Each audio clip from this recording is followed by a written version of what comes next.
बिस्मिल्लाहिर्रहमानिर्रहीम, अस्सलामुअलैकुम, good morning. Neo Pakistan में आपको खुश आमदीद कहती हूँ, उम्मीद और दुआ के साथ कि अल्लाह ताला आपकी तमाम परेशानियों को दूर करे, इन बीमारियों को भी हमसे दूर करें और आने वाला हर दिन हमारे लिए नेक और अच्छी ख्वाहिशात और उम्मीदों के पूरा होने के हवाले से आए।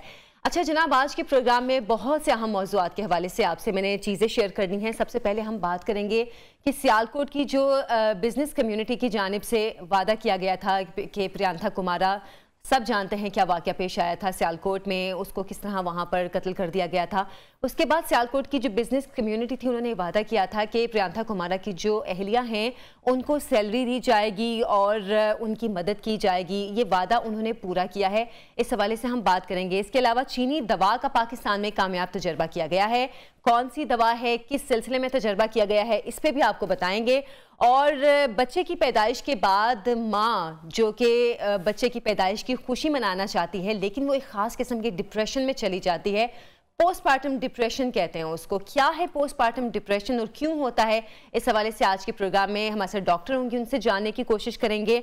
और आइस हॉकी खेलने वाली पाकिस्तान की लड़कियां हमारे आज के प्रोग्राम में हमारी मेहमान होंगी और ख्वाजा सराओं के हुकूक और हुकूमत से तलब की गई तजावीज़ पर भी बात की जाएगी।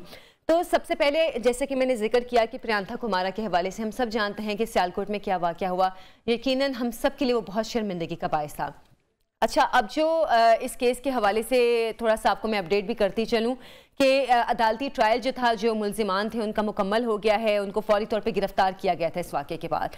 अच्छा, अब उम्मीद है कि जो मुल्जिमान गिरफ्तार किए गए थे उनको इस फेल की वाकई सज़ा भी मिलेगी, क्योंकि पाकिस्तान की बहुत पूरी दुनिया में एक पाकिस्तान को शर्मिंदगी का सामना करना पड़ा था। हम सबको जो एक शर्म सी महसूस हुई थी, शर्मिंदगी देखनी पड़ी थी, चाहे वो सोशल मीडिया है, चाहे इंटरनेशनली किसी भी फोरम पे अगर हम कहें तो पाकिस्तान को काफ़ी ज़्यादा इंसल्ट फेस करना पड़ी थी इस वाक़े की वजह से। उम्मीद करते हैं, दुआ करते हैं आइंदा ऐसा कोई भी वाक़या पेश ना आए कि जिसकी वजह से पाकिस्तान का सर शर्म से झुके। अच्छा, अब जब जैसे कि मैंने बात की कि सियालकोट की जो बिज़नेस कम्युनिटी थी उनकी जानिब से कहा गया था कि प्रियंका कुमारा की जो सैलरी है वो उनकी वाइफ को दी जाएगी।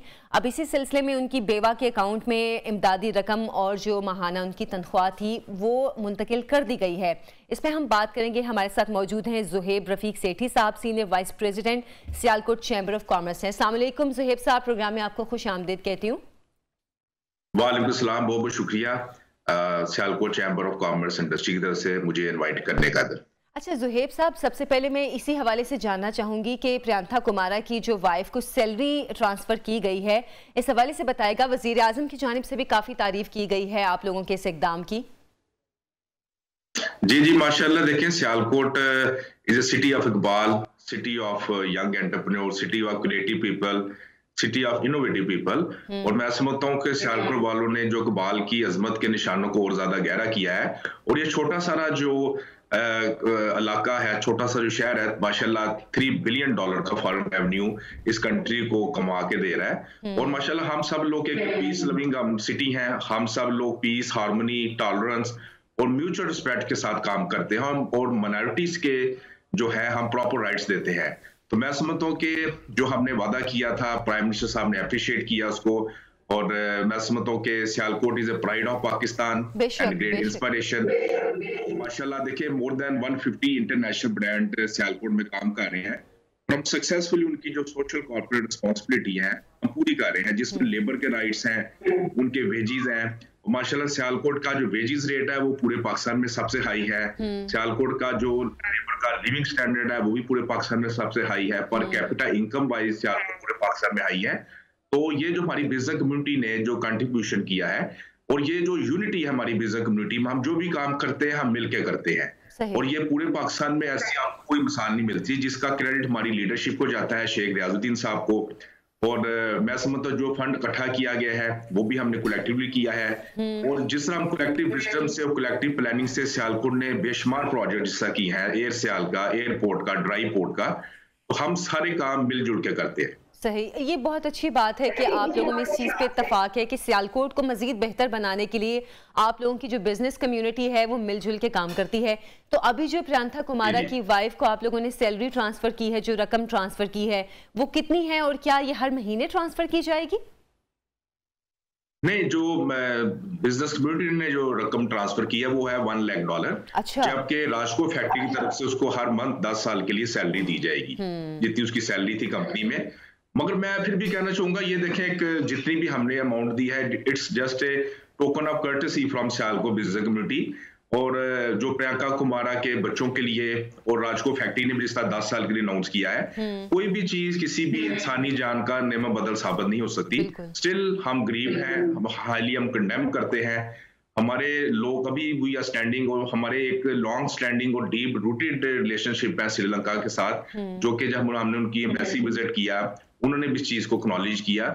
हम स्टिल इसको कंडेम करते हैं जो चीज, और हमने इसकी प्रॉपर एक काउंसलिंग और ट्रेनिंग कैंपेन हमने लॉन्च की है तमाम एम्प्लॉइज के लिए विद इन फैक्ट्री, इस तरह के वाकये दोबारा किसी फैक्ट्री में ना हो। और उसका हमने ग्रीवेंस मैनेजमेंट सिस्टम लॉन्च किया है, और उसके प्रॉपर एचआर सिस्टम के साथ, एचआर मैनेजमेंट सिस्टम के साथ वो लिंक होगा फैक्ट्री की। अच्छा ज़ुहैब साहब, अब इस चीज़ को किस तरह श्योर किया जाएगा कि जो प्रियंका कुमारा की जो वाइफ है उसको जो सैलरी आपने जैसे बताया कि हर महीने ट्रांसफ़र की जाएगी, वो ट्रांसफ़र हर महीने होती रही, और किस तरीके से ट्रांसफ़र की जाएगी? मतलब क्या उनके अकाउंट पे डायरेक्ट ट्रांसफ़र की जाएगी या किसी थर्ड पर्सन के जरिए उनको भिजवाई जाएगी? नहीं, उनके अकाउंट में डायरेक्ट ट्रांसफर की जाएगी पाकिस्तान से। अच्छा, और ये इसको किस तरह श्योर करेंगे आप लोग कि ये चीज़ हर महीने जिस तरह का वादा किया गया था हर महीने तनख्वाह देने का, वो उसी तरह चलता रहे? नहीं, क्योंकि जो फैक्ट्री है ये भी इंटरनेशनल फैक्ट्री है। अच्छा। और ये तमाम जो रूल रेगुलेशन को इसकी पाबंद है और इंटरनेशनल ब्रांड से काम कर रही है, और जो उसने कमिटमेंट किया है इंशाल्लाह हमें पूरी उम्मीद है वो कमिटमेंट पे पूरा उतरेगी। सही। अच्छा, ये बताएगा, अब आपसे सियालकोट की एक्सपोर्ट इंडस्ट्री के हवाले से मैं जानना चाह रही थी, इस वाक़े के बाद काफ़ी असर पड़ा था पाकिस्तान की एक्सपोर्ट इंडस्ट्री पे, ख़ासतौर पे सियालकोट पे। अब उसकी मज़ीद बेहतरी के लिए आप लोग क्या कर रहे हैं? देखिए, मैं समझता हूं, जैसे मैंने जिक्र किया ऑलरेडी कि मोर देन 150 जो ब्रांड्स काम कर रहे हैं सियालकोट में, उनके अपने ऑफिसेज भी हैं सियालकोट में। तो वो चीज को समझते हैं कि ये एक आइसोलेटेड ग्रुप था, एक आइसोलेटेड ग्रुप ऑफ पीपल था, जिसकी वजह से ये वाकया हुआ। ये हमारी बिजनेस कम्युनिटी को बिल्कुल रिप्रेजेंट नहीं करता। और हमारी बिजनेस कम्युनिटी, जैसे मैंने कहा कि हम एक पीस लविंग सिटी हैं, हम पीस हार्मनी टॉलरेंस के साथ काम करते हैं, इंटरनेशनल राइट्स हम देते हैं लेबर को। लेबर की ख्वाहिश होती है दूसरे शहरों से सियालकोट में आती है, क्योंकि जिससे हम उनको सोशल कॉर्पोरेट रिस्पॉन्सिबिलिटी है, सोशल सिक्योरिटी, दूसरे उनकी एजुकेशन, उनके ओल्ड एज के जो है मामला हम उनके को फैसिलिटेट करते हैं। हर लेबर की ख्वाहिश होती है कि सियालकोट बिजनेस कम्युनिटी में काम की जाए, क्योंकि हर ब्रांड की एक प्रॉपर उनकी यहाँ पे ऑफिस हैं जो कि इसको वॉच रखते हैं कि क्या राइट्स दिए जा रहे हैं, क्या जो इंटरनेशनल ILO के तहत जो इश्यूज हैं उनके मुताबिक प्रॉपर उनको फैसिलिटीज दी जा रही है। अच्छा ज़ुहैब साहब, जैसे कि भी आपने भी जिक्र किया था कि सियालकोट की जो बिज़नेस कम्युनिटी है वो सब मिलकर चीज़ें करते हैं, जैसे एयरपोर्ट के हवाले से भी आप लोगों ने, सियालकोट की बिज़नेस कम्युनिटी ने मिलकर वो एयरपोर्ट बनाया। इसके अलावा बहुत से ऐसे इकदाम हैं जो कि सियालकोट को मज़ीद डेवलप करने के लिए आप लोग इकट्ठे मिलकर करते हैं। हमें कुछ बताएंगे इन तमाम जो आप लोगों के प्लान्स अब तक चल रहे हैं कि मज़ीद क्या किया जाएगा सियालकोट में मज़ीद बेहतरी के लिए? इंशाल्लाह हमारा भी एक सियालकोट मेडिकल सिटी आ रही है, एक state of the art hospital आ रहा है हमारे सियालकोट में। वो भी हमने एक कलेक्टिव प्लानिंग से, कलेक्टिव विजन से हमने जनरेट किया, फंड जनरेट करके अल शिफा के साथ हम मिलके वो प्रोजेक्ट सियालकोट में लॉन्च कर रहे हैं। इसके अलावा Sialkot university of engineering and applied sciences Sialkot में आ रही है।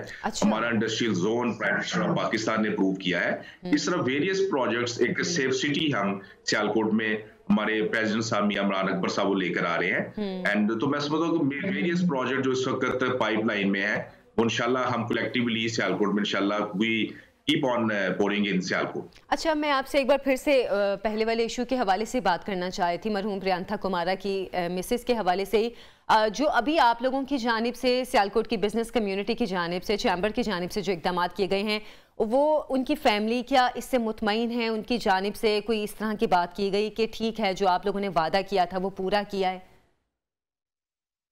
देखिए, मैं समझता हूँ कि जो फ्यूचर में जो हमारी स्ट्रेटेजी है कि हम इसको, जैसे मैंने बताया कि राजको फैक्ट्री इसको कंटिन्यू करेगी इस सैलरी को, तो मैं समझता हूँ कि किसी भी, मैंने दोबारा ये कहूंगा कि कोई भी चीज किसी जान का नियम बदल, कोई भी it's only token of courtesy जो हम दे रहे हैं, किसी भी चीज, कोई भी चीज किसी जान का नियम बदल साबित नहीं हो सकती। गरीब हम भी हैं, गरीब वो भी हैं, और हम उनके साथ इस दुख में हम बराबर के शरीक हैं। और इंशाल्लाह मैं समझता हूँ कि हम जितना कुछ कर सकेंगे फ्यूचर में जरूर करेंगे।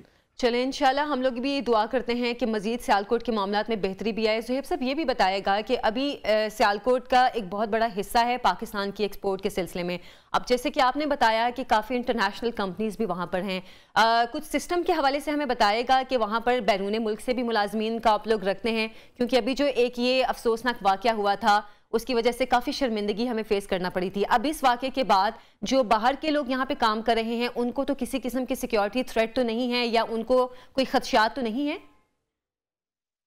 नहीं, जैसे मैंने कहा कि ये एक मॉब था जिसने मिसअंडरस्टैंडिंग के तहत ये जो काम किया। जितने भी फॉरेनर्स यहाँ पे काम करेंगे या पाकिस्तान के जितने भी हिस्सों में काम कर रहे हैं उनको हर किस्म का सिक्योरिटी हम देते हैं, हर फैक्ट्री देती है उसको, क्योंकि जो इंटरनेशनल रूल रेगुलेशन है उनकी हम पासदारी करते हैं और हर जो फॉरेनर यहाँ पे काम कर रहा है वो सेफ है।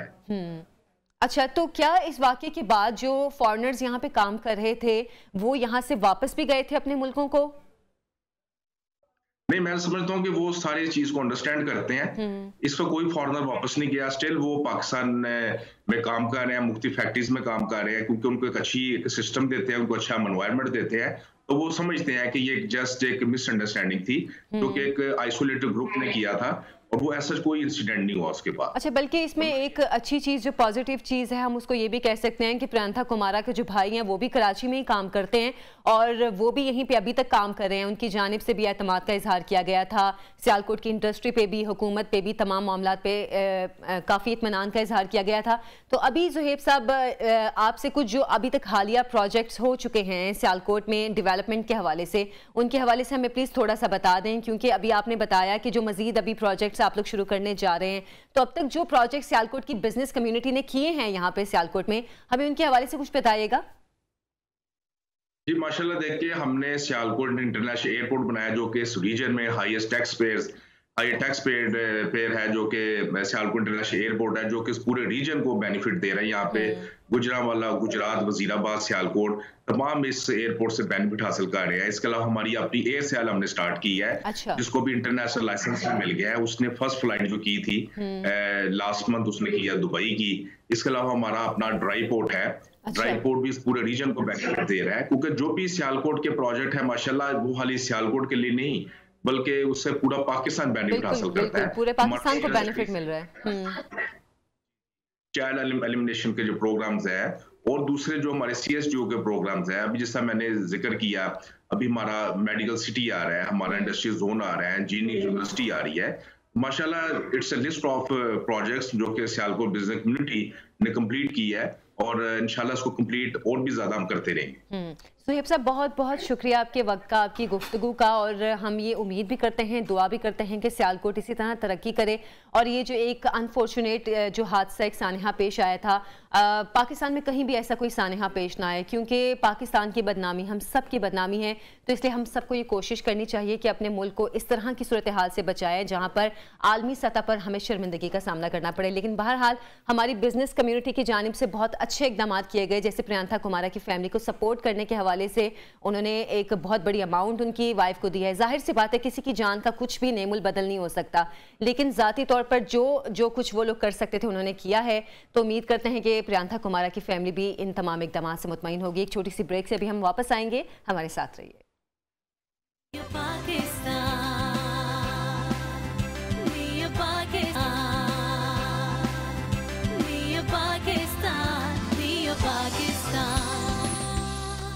ब्रेक के बाद आपको खुशामदीद कहती हूँ। नाज़िन, पाकिस्तान में 2016 में आइस हॉकी का काफ़ी ट्रेंड जो है वो स्टार्ट हुआ था और मतलब काफ़ी दिलचस्प और मुनफरिद ये मुकाबले हैं।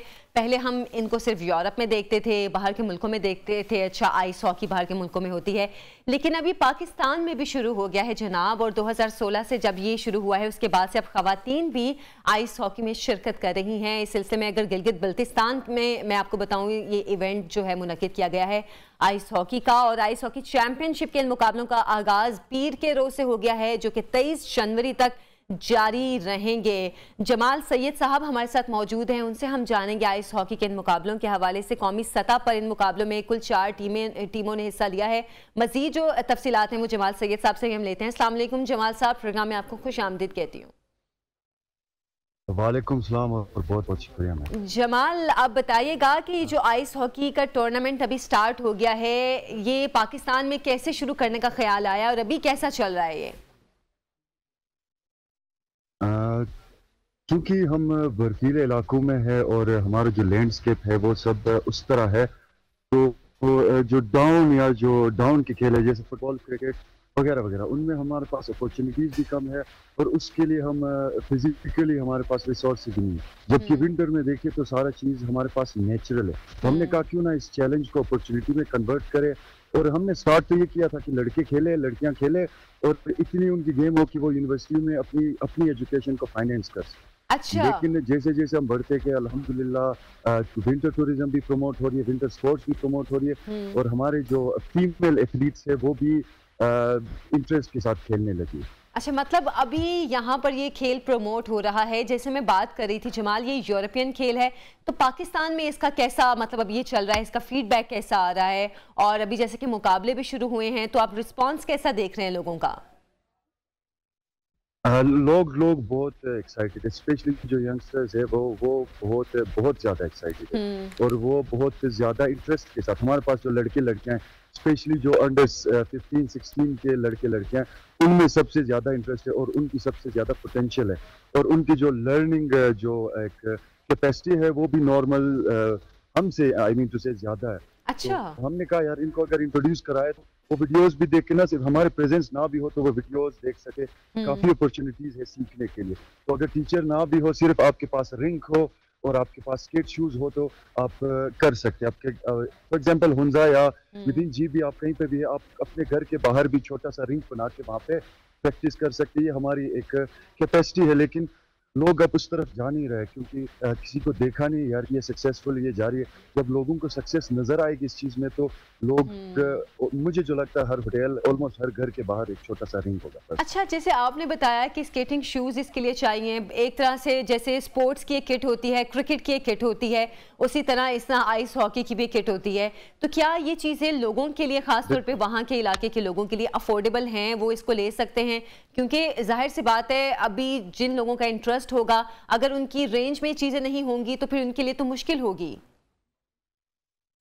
बिल्कुल मैम, हमारा जो सबसे बड़ा इशू आया वो यही चीज़ों का है क्योंकि फॉर एग्जांपल स्पोर्ट्स की चीज़ें पहले एक्सपोर्ट होती है फिर इंपोर्ट होती है। तो लेट्स से हम अगर इंपोर्ट करना चाहे कुछ चीज़ें तो उन पे डबल ड्यूटी लगती है, हालांकि प्रोडक्शन यहीं पे है। तो हमें जो फील हुआ कि गियर्स का सबसे ज़्यादा मसला हमें फील हुआ, हेलमेट्स का मसला हमें फील हुआ। चलो स्केट्स हम सेकंड हैंड में ले आते और उनके ब्लेड्स को लाइक रिन्यू कर सकते हैं, थोड़ा सा शार्पन कर सकते हैं, लेकिन सेफ्टी का कोई अल्टरनेट नहीं है। फिलहाल कुछ टाइम तक हम कराटे वाले गोलकीपर्स के लिए कराटे वाले जो सेफ्टियां नहीं होते वो चला रहे थे। तो हमने ये किया कि यार अगर सेफ्टियां और चीजें हमारे पास नहीं है तो हम इम्प्रोवाइज करें, लेकिन अपनी प्रैक्टिस को हम रुकने नहीं देंगे कि यार ये चीज हमारे पास नहीं है तो हम प्रैक्टिस नहीं करें। अच्छा, तो नहीं है तो उसका अल्टरनेट कोई हम निकालेंगे और प्रैक्टिस जारी रखेंगे। अच्छा जमाल, इसकी क्या प्रॉपर ट्रेनिंग ली है आप लोगों ने? और अब जो नए लड़के लड़कियां भी इस खेल की तरफ आ रहे हैं, क्या उनको भी ट्रेनिंग दी जाती है पहले? जी बिल्कुल, हम भी बिगिनर हमने ट्रेनिंग ली, बाकी हम थोड़ा थोड़ा खुद को इम्प्रूव करते हैं। और हमारे जो लड़के लड़कियां हैं उनके भी यही है कि हम उनको बिगिनर्स ट्रेनिंग देते और थोड़ा थोड़ा इम्प्रूव करते जाते और फिर आइस हॉकी में उतारते, स्पीड स्केट में उतारते हैं उनको। लेकिन उनके लिए एटलीस्ट लाजमी है कि एटलीस्ट 1-2 सीजन की ट्रेनिंग होगी। अच्छा, मतलब 1-2 सीजन उनकी कम से कम ट्रेनिंग होनी चाहिए, उसके बाद आप लोग उनको प्रॉपर खेल के लिए निकालते हैं। तो जमाल, हम ये कह सकते हैं कि हमारी जो भी आप लोगों ने जिनको ट्रेनिंग दी है, जिन लड़के लड़कियों को, वो नेशनली इतना बेहतर खेल रहे हैं कि अगर कल को उनको इंटरनेशनल मुकाबलों में भी जाना पड़ता है आइस हॉकी के इवेंट्स में, तो वो उसमें पार्टिसिपेट कर सकते हैं। बिल्कुल, पार्टिसिपेशन की हद तक बिल्कुल करेक्ट है। और जो भी फर्स्ट हमारे लड़के लड़कियां पार्टिसिपेट करेंगी वो जब वापस आएंगे तो हमारे क्लब्स को और हमारे जो एथलीट्स है उनको वो चीजें ट्रांसफर कर सकेंगे जो वहाँ पे सीखा। अगर विंटर स्पोर्ट्स की बात करें तो अभी अगर एक प्रोफेशनल इंटरनेशनल प्लेयर को कम से कम 18 से 20 साल लगते हैं ट्रेन होने में, उनको बहुत यंग एज से ट्रेन करना होता है। अच्छा। तो अगर हमने 5 या 6 साल की ट्रेनिंग दी अपने लड़के लड़कियों को और उनसे एक्सपेक्ट करना कि वो इंटरनेशनल लेवल पे फाइट करके विन करे, वो पॉसिबल नहीं है क्योंकि वहाँ पे जो बैठे हुए वो उनसे भी ज्यादा फाइट स्ट्रगल कर सके। लेकिन हाँ, वहाँ अगर जाएंगे, वहाँ पे वो पार्टिसिपेट करेंगे तो काफी चीजें वहाँ से वो एब्जॉर्ब कर सके और हमें यहाँ पे ट्रांसफर कर सकते। अच्छा, वैसे तो हम नॉलेज वाइज वैसे तो हम वीडियो भी देख रहे हैं जमाल, लेकिन आप वहां पर मौजूद हैं जिस ग्राउंड में ये आइस हॉकी खेली जाती है, तो मैं चाह रही थी कि आप हमें वो ग्राउंड दिखाएं कि कहाँ पे आप लोग आइस हॉकी खेलते हैं, और अगर यहाँ पे लड़के लड़कियां खेल रहे हैं तो हम जरा देखना चाह रहे थे कि किस तरह आइस हॉकी खेली जाती है। आप अगर मैं आपको एक टूर कराता हूँ, एक 360 डिग्री पे मैं घूम लूँ ताकि आपको थोड़ा सा नजर आए कि यहाँ पे हमारा जो रिंग है वो काफी ह्यूज साइज का हमने बनाया है। पिछले साल से इसको दुगना हमने किया, क्योंकि रिंग बढ़ जाए तो वहाँ पे एनर्जी भी बढ़ जाती है, मेंटेनेंस और तमाम चीजें हमारे लिए बढ़ जाती है। लेकिन हमने कहा यार कि लड़के खेले लड़कियां खेले, फुल ग्राउंड में खेले, ताकि एक्सपीरियंस और क्राउड प्रेशर के साथ भी वो यूज टू हो और ग्राउंड के साइज के साथ यूज। अच्छा जमाल, ठीक है, नज़र आ रहे हैं फिर लड़के लड़कियां खेल भी रहे हैं, तो अभी तक क्या सिर्फ ये लोकल हैं जो यहाँ पर खेल रहे हैं या फिर दूसरे इलाकों से भी लड़के लड़कियां आ रहे हैं आइस हॉकी खेलने के लिए? अगर आप मेल टीमों की बात करें तो हमारे पास राइट नाउ 16 टीमें हैं जो ऑल ओवर द कंट्री आए हैं, जिसमें आर्मी की टीम, PAF की टीम है, सिंध की टीम है, KP की टीम है, आज़ाद कश्मीर की टीम है। इस तरह की काफ़ी जो प्रोविंशियल टीमें हैं अपार्ट फ्रॉम बलूचिस्तान, एक बलूचिस्तान की यहाँ पे रिप्रेजेंटेशन ही है, और इंशाल्लाह वो भी हम मेक श्योर करेंगे कि वहाँ से भी हमारे पास एथलीट्स हो जो इस तरह के इवेंट्स में पार्टिसिपेट करें। लोकल टीमों की, चूँकि लोकल टीमें भी काफ़ी है और ये रिंक अवेलेबल भी लोकल लोगों को ही है, नॉर्थ के स्पेशली, तो नॉर्थ से भी, GB से भी हमारे पास काफ़ी टीम है। अच्छा, मतलब तमाम तकरीबन जो इलाके हैं वहाँ के लड़के लड़कियाँ यहाँ पर आ रहे हैं, लेकिन हम ये देख रहे हैं कि जो लड़कियाँ ख़ास तौर पर ये आइस हॉकी में पार्टिसिपेट कर रही हैं वो बहुत मुश्किल हालात से होकर यहाँ तक पहुँची हैं, तो हम उम्मीद भी करते हैं, ये दुआ भी करते हैं कि इनको कामयाबी मिले, और अगर आज नेशनली खेल रही हैं तो कल को इंटरनेशनली भी खेलें। जमाल, आप वैसे मैं एंड में आपसे ये जानना चाहूँगी, आप इस हवाले से कुछ कहेंगे कि इंटरनेशनल खेलने के लिए आप लोगों की कोई प्लानिंग है? बिल्कुल, हम तो विलिंग है और इरादा रखते हैं डेफिनेटली। वो जो हमारा एक हमने अपने लिए एक क्या कहे, एक टारगेट जो सेट किया कि ये कि हमारे एथलीट्स इंटरनेशनल लेवल की उनकी एक गेम हो, हमारा टारगेट ये। तो इसलिए हम जो छोटे बच्चे उनको ज्यादा टारगेट कर रहे हैं, क्योंकि वो यंग एज पे है, तो वो इंशाल्लाह कमिंग ईयर्स में आपको मैं गारंटी देता हूँ कि हमारे जो कंट्री की टीम है वो बहुत शाइनिंग स्टार्स हमारे पास है, न सिर्फ एक क्लब से, कई क्लब के लड़के लड़कियां हैं। तो अब फ्यूचर के राइट नाउ थोड़ा सा इशू है, लेकिन अगले कमिंग ईयर्स में आपको इंशाल्लाह टीम में बेहतरीन लड़के लड़कियां मिलेंगे और हमारी टीम को न सिर्फ रिप्रेजेंट करेंगे बल्कि ट्रॉफीज और विन करके भी दिखाएंगे। अच्छा, तो जमाल, अभी तक कितनी लड़कियां हैं जो कि आपकी टीम में खेल रही हैं? राइट नाउ हमारे क्लब में तो खैर तकरीबन 70-80 लड़कियां हैं डिफरेंट एज के, जो यहाँ पे आके ट्रेनिंग लेती है, और काफी दूर दूर से आते हैं। कुछ लड़कियां ऐसी है जो कि लाइक 2-2.5 घंटा एक साइड का वो ट्रेवल करके स्नोप पे चल के आते हैं, वो इंटरेस्ट को शो करता है। ऐसे एथलीट्स को हम ज्यादा टाइम देते हैं और ज्यादा एनर्जी देते हैं, और उनकी जो इंटरेस्ट है उसकी कदर हम करते हैं। तो हमारे पास लड़कियां हैं ऑलमोस्ट 50+ है। हमारे पास लड़कियों की जो टीमें हैं राइट नाउ इधर खेलने के लिए आई है वो सिर्फ 5 है। तो इंशाल्लाह अगले साल ये 10 होगा, 15 होगा, और ये इम्प्रूवमेंट आएगी इंशाल्लाह। इंशाल्लाह हम भी ये दुआ करते हैं कि मज़ीद ये इम्प्रूवमेंट आए, पाकिस्तान के सिर्फ लड़के नहीं लड़कियां भी स्पोर्ट्स में आएँ और इस तरह पाकिस्तान को इंटरनेशनल रिप्रेजेंट भी करें। जमाल सैयद, आपका बहुत बहुत शुक्रिया, आप हमारे प्रोग्राम में आपने इतनी अच्छी गुफ्तगू की है, ख़ासतौर पर आइस हॉकी के हवाले से हमें बड़ी ज़बरदस्त इन्फॉर्मेशन दी है कि अब पाकिस्तान में आइस हॉकी भी जो है नेशनली तो खेलना शुरू कर दी गई है, लेकिन हम ये दुआ करते हैं कि जल्द ही पाकिस्तान इंटरनेशनली भी आइस हॉकी को रिप्रेजेंट करें। हालांकि आइस हमारा हॉकी हमारा कौमी खेल है, लेकिन हम कुछ अरसे से देख रहे हैं कि हॉकी में पाकिस्तान के क्या हालात चल रहे हैं, तो अगर आइस हॉकी में पाकिस्तान अच्छी कारकर्दगी का मुजाहिरा करता है तो इससे अच्छी क्या बात होगी, और ये हम दुआ भी करते हैं। एक छोटी सी ब्रेक से अभी हम वापस आएंगे, हमारे साथ रहिए।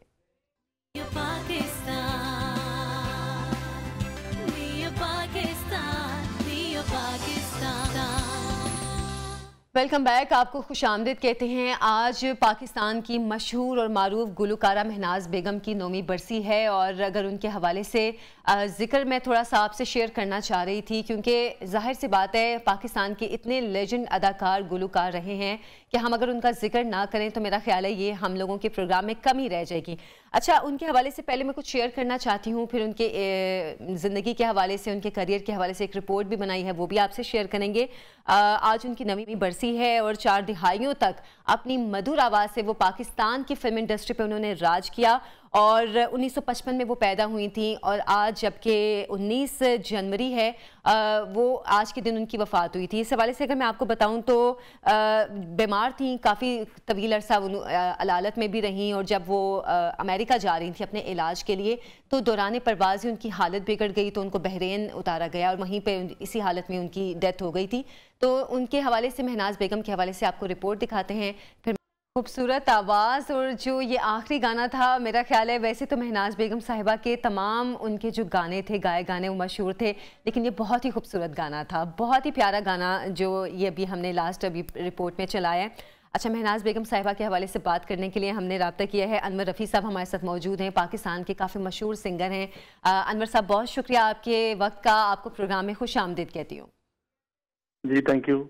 अनवर साहब, महनाज बेगम साहिबा की आज बरसी है, आपने उनके साथ काफ़ी फिल्मों में गाया है, आपसे उनके हवाले से कुछ जानना चाहेंगे। जी, महनाज बेगम बहुत बड़ी आर्टिस्ट थी, ये सभी लोग जानते हैं। जी बिल्कुल। और टेक्निकली तौर पे जो मैं बात करूंगा वो ये है कि वो गाने की हर सिंफ को उन्होंने बड़े अच्छे तरीके से परफॉर्म किया और बकायदा वो गाने की रमजों को सीखा हुआ था उन्होंने। क्लासिकल भी गाया, नीम क्लासिकल भी गाया, गजल भी गाया, गीत भी गाए। और मेरी खुशबख्ती ये है कि जब मैं फिल्म इंडस्ट्री में इन हुआ तो सबसे पहला जो दो गाना था वो महनाज जी के साथ ही मेरा था। अच्छा, वाह। फिल्म हलचल के लिए वो मैं दो बोल सिर्फ उनके बाद सुनाता हूँ आपको। जी जी जरूर जरूर। हमको जहाँ भी लेकर ये वक्त जाएगा, बचपन का प्यार दिल से मिटने न पाएगा। ये गाने के बोल थे, जावेद शेख साहब थे और शबाना पे ये पिक्चराइज हुआ था। अच्छा अच्छा अच्छा। तो जी जी जी जी जी जी, आप बात करें, आप बात करें अनवर साहब। जी, मैं महनाज जी के साथ ही, उनके साथ फिर मेरा सिलसिला काफी चल गया और उनका मेरी अंडरस्टैंडिंग इतनी ज्यादा हो गई कि चूंकि वो बहुत सीनियर थी मुझसे, तो मैं तो अभी बच्चा था उनके हाथों का, क्योंकि मैं तो अभी सीख रहा था सीखने के, क्योंकि ये काम ही ऐसा है, ये तो आदमी हर यानी वक्त सीखता रहता है, ये बड़ा मुश्किल काम है गाना बजाना। लेकिन बात महनाज जी की हो रही है, तो मेरी खुशबख्ती ये थी कि जब भी कोई दो गाना आता था तो वो मेरा नाम ले लेती थी कि अनवर रफी को बुला लो, उसके साथ अच्छा मजा आता है अच्छा गाने का। तो मेरा ख्याल है तकरीबन कोई ज्यादा तो नहीं, लेकिन तकरीबन 50 के करीब मैंने उनके साथ दो गाने जाना। अच्छा, 50, मतलब ये भी आप कह रहे हैं ज्यादा नहीं है, लेकिन बहरहाल एक अच्छी तादाद है, आपने उनके साथ काम किया। तो अनवर साहब, जैसे कि अभी आप खुद भी बता रहे थे कि आप तो बहुत बाद में इंडस्ट्री में आए, तो महनाज साहिबा बहुत सीनियर गुलकारा थी और पाकिस्तान की बेहतरीन गुलकाराओं में से थी, तो बेहतरीन गुलकारा थी। और जैसे अभी बल्कि मैं तो खैर उनके कई गाने सुन चुकी हूँ, लेकिन अभी एक रिपोर्ट हम चला रहे थे, उसमें जो लास्ट गाना था वो बहुत मुझे पसंद भी है, ज़ाती तौर पे मुझे बहुत पसंद है। अनवर साहब, आपने उनके साथ जितना अर्सा काम किया, कभी सीनियर जूनियर वाला रवैया रहा उनका कि आप बहुत बाद में आए हैं, वो बहुत सीनियर गुलकारा हैं? नहीं नहीं नहीं, वो बहुत अच्छी आदत की औरत थी, बहुत अच्छा उन्होंने मुझे यानी हैंडल किया। मैं तो जाहिर है मैं तो नया था अभी, उनके लिए तो बच्चा ही था ना, लेकिन उन्होंने मेरे साथ बहुत कोऑपरेट किया और मुझे समझाया भी उन्होंने। मैंने काफी कुछ उनसे सीखा भी कि माइक की पोजीशन क्या होनी चाहिए, लफ्ज को कैसे बयान करते हैं कैसे। मैं तो उनके घुटनों में बैठ जाता होता था बाज़ वक्त, तो वो मुझे यानी आर्टिस्ट को पता होता है कि कौन क्या है, ऐसा ही है। तो चूंकि मैं भी उस वक्त बहुत मेहनत कर रहा था, लेकिन अल्लाह पाक का बड़ा एहसान हुआ। फिर अल्लाह साहब का गाना उन्होंने फिल्म शायद शीशे का घर था, हर तरफ पत्थरों का साया है, मैंने शीशे का घर बनाया है, ये मुझे बड़ा ही उनका पसंद है। मैंने उनकी तारीफ भी की और वैसे तो उनका हर गाना जो है वो बहुत अच्छा था, क्योंकि जो आर्टिस्ट होता है ना उसको उसकी कोशिश होती है कि जो गाना आने वाला है ना वो उससे भी बेहतर गाया जाए जो मैंने कल गाया था। बिल्कुल बिल्कुल। तो ये रूटीन चलती रहती है। और यहाँ इत्तेफाक की बात एक मैं और आपको बता दूं कि फिल्म का लास्ट गाना भी उन्होंने मेरे साथ ही गाया। अच्छा, मतलब जो उन्होंने अपना लास्ट सॉन्ग गाया वो आपके साथ था? जी। वो फिल्म मम्मी के लिए था। अच्छा। अतीका ओडो की फिल्म थी मम्मी। अच्छा। तो काफी देर के बाद, तकरीबन 12-13 साल के बाद ना, उनको कराची से दोबारा बुलाया गया। अच्छा। मौसीकी थी वजाहत अख्तर साहब की, इकबाल काश्मीरी साहब की फिल्म थी, डायरेक्टर थे वो। अच्छा। तो उन्होंने वो गाना जो है ना वो उन्होंने यानी मेल में उन्होंने गाया, फीमेल में उन्होंने गाया, मेल में मैंने गाया, फिर 2 गाना भी हुआ उसमें। अनवर साहब ऐसा गुनगुना देंगे आप, कौन सा गाना था? जी मैं बिल्कुल। तुझको देखा है तो चेहरे पे धनक जागी है, ख्वाब महके है बदन में भी लचक जागी है, तुझको देखा है तो चेहरे पे धनक जागी है। बहुत खूबसूरत अनवर साहब, बहुत खूबसूरत। आपने मेरी आखिरी मुलाकात थी, उसके बाद वो कराची चली गई थी, सिर्फ गाने गाने के लिए आई थी। अच्छा। कराची से। और गालिबन यही उनकी आखिरी फिल्म का यही गाना था। अच्छा, वो गालिबन उसके बाद कुछ अलील भी थी और उसके बाद भी उन्होंने सिंगिंग छोड़ दी थी, तो इसलिए भी फिर उनसे मेरा ख्याल है आपकी आखिरी मुलाकातें ही थी जब ये आखिरी गाने के लिए आपसे मिली थी वो। जी बिल्कुल बिल्कुल। चलें, बड़ी जी बड़ी, वो जाती तौर पे एज ए इंसान भी बहुत आला इंसान थी। अल्लाह पाक उन्हें करवट का जन्नत नसीब करे मालिक।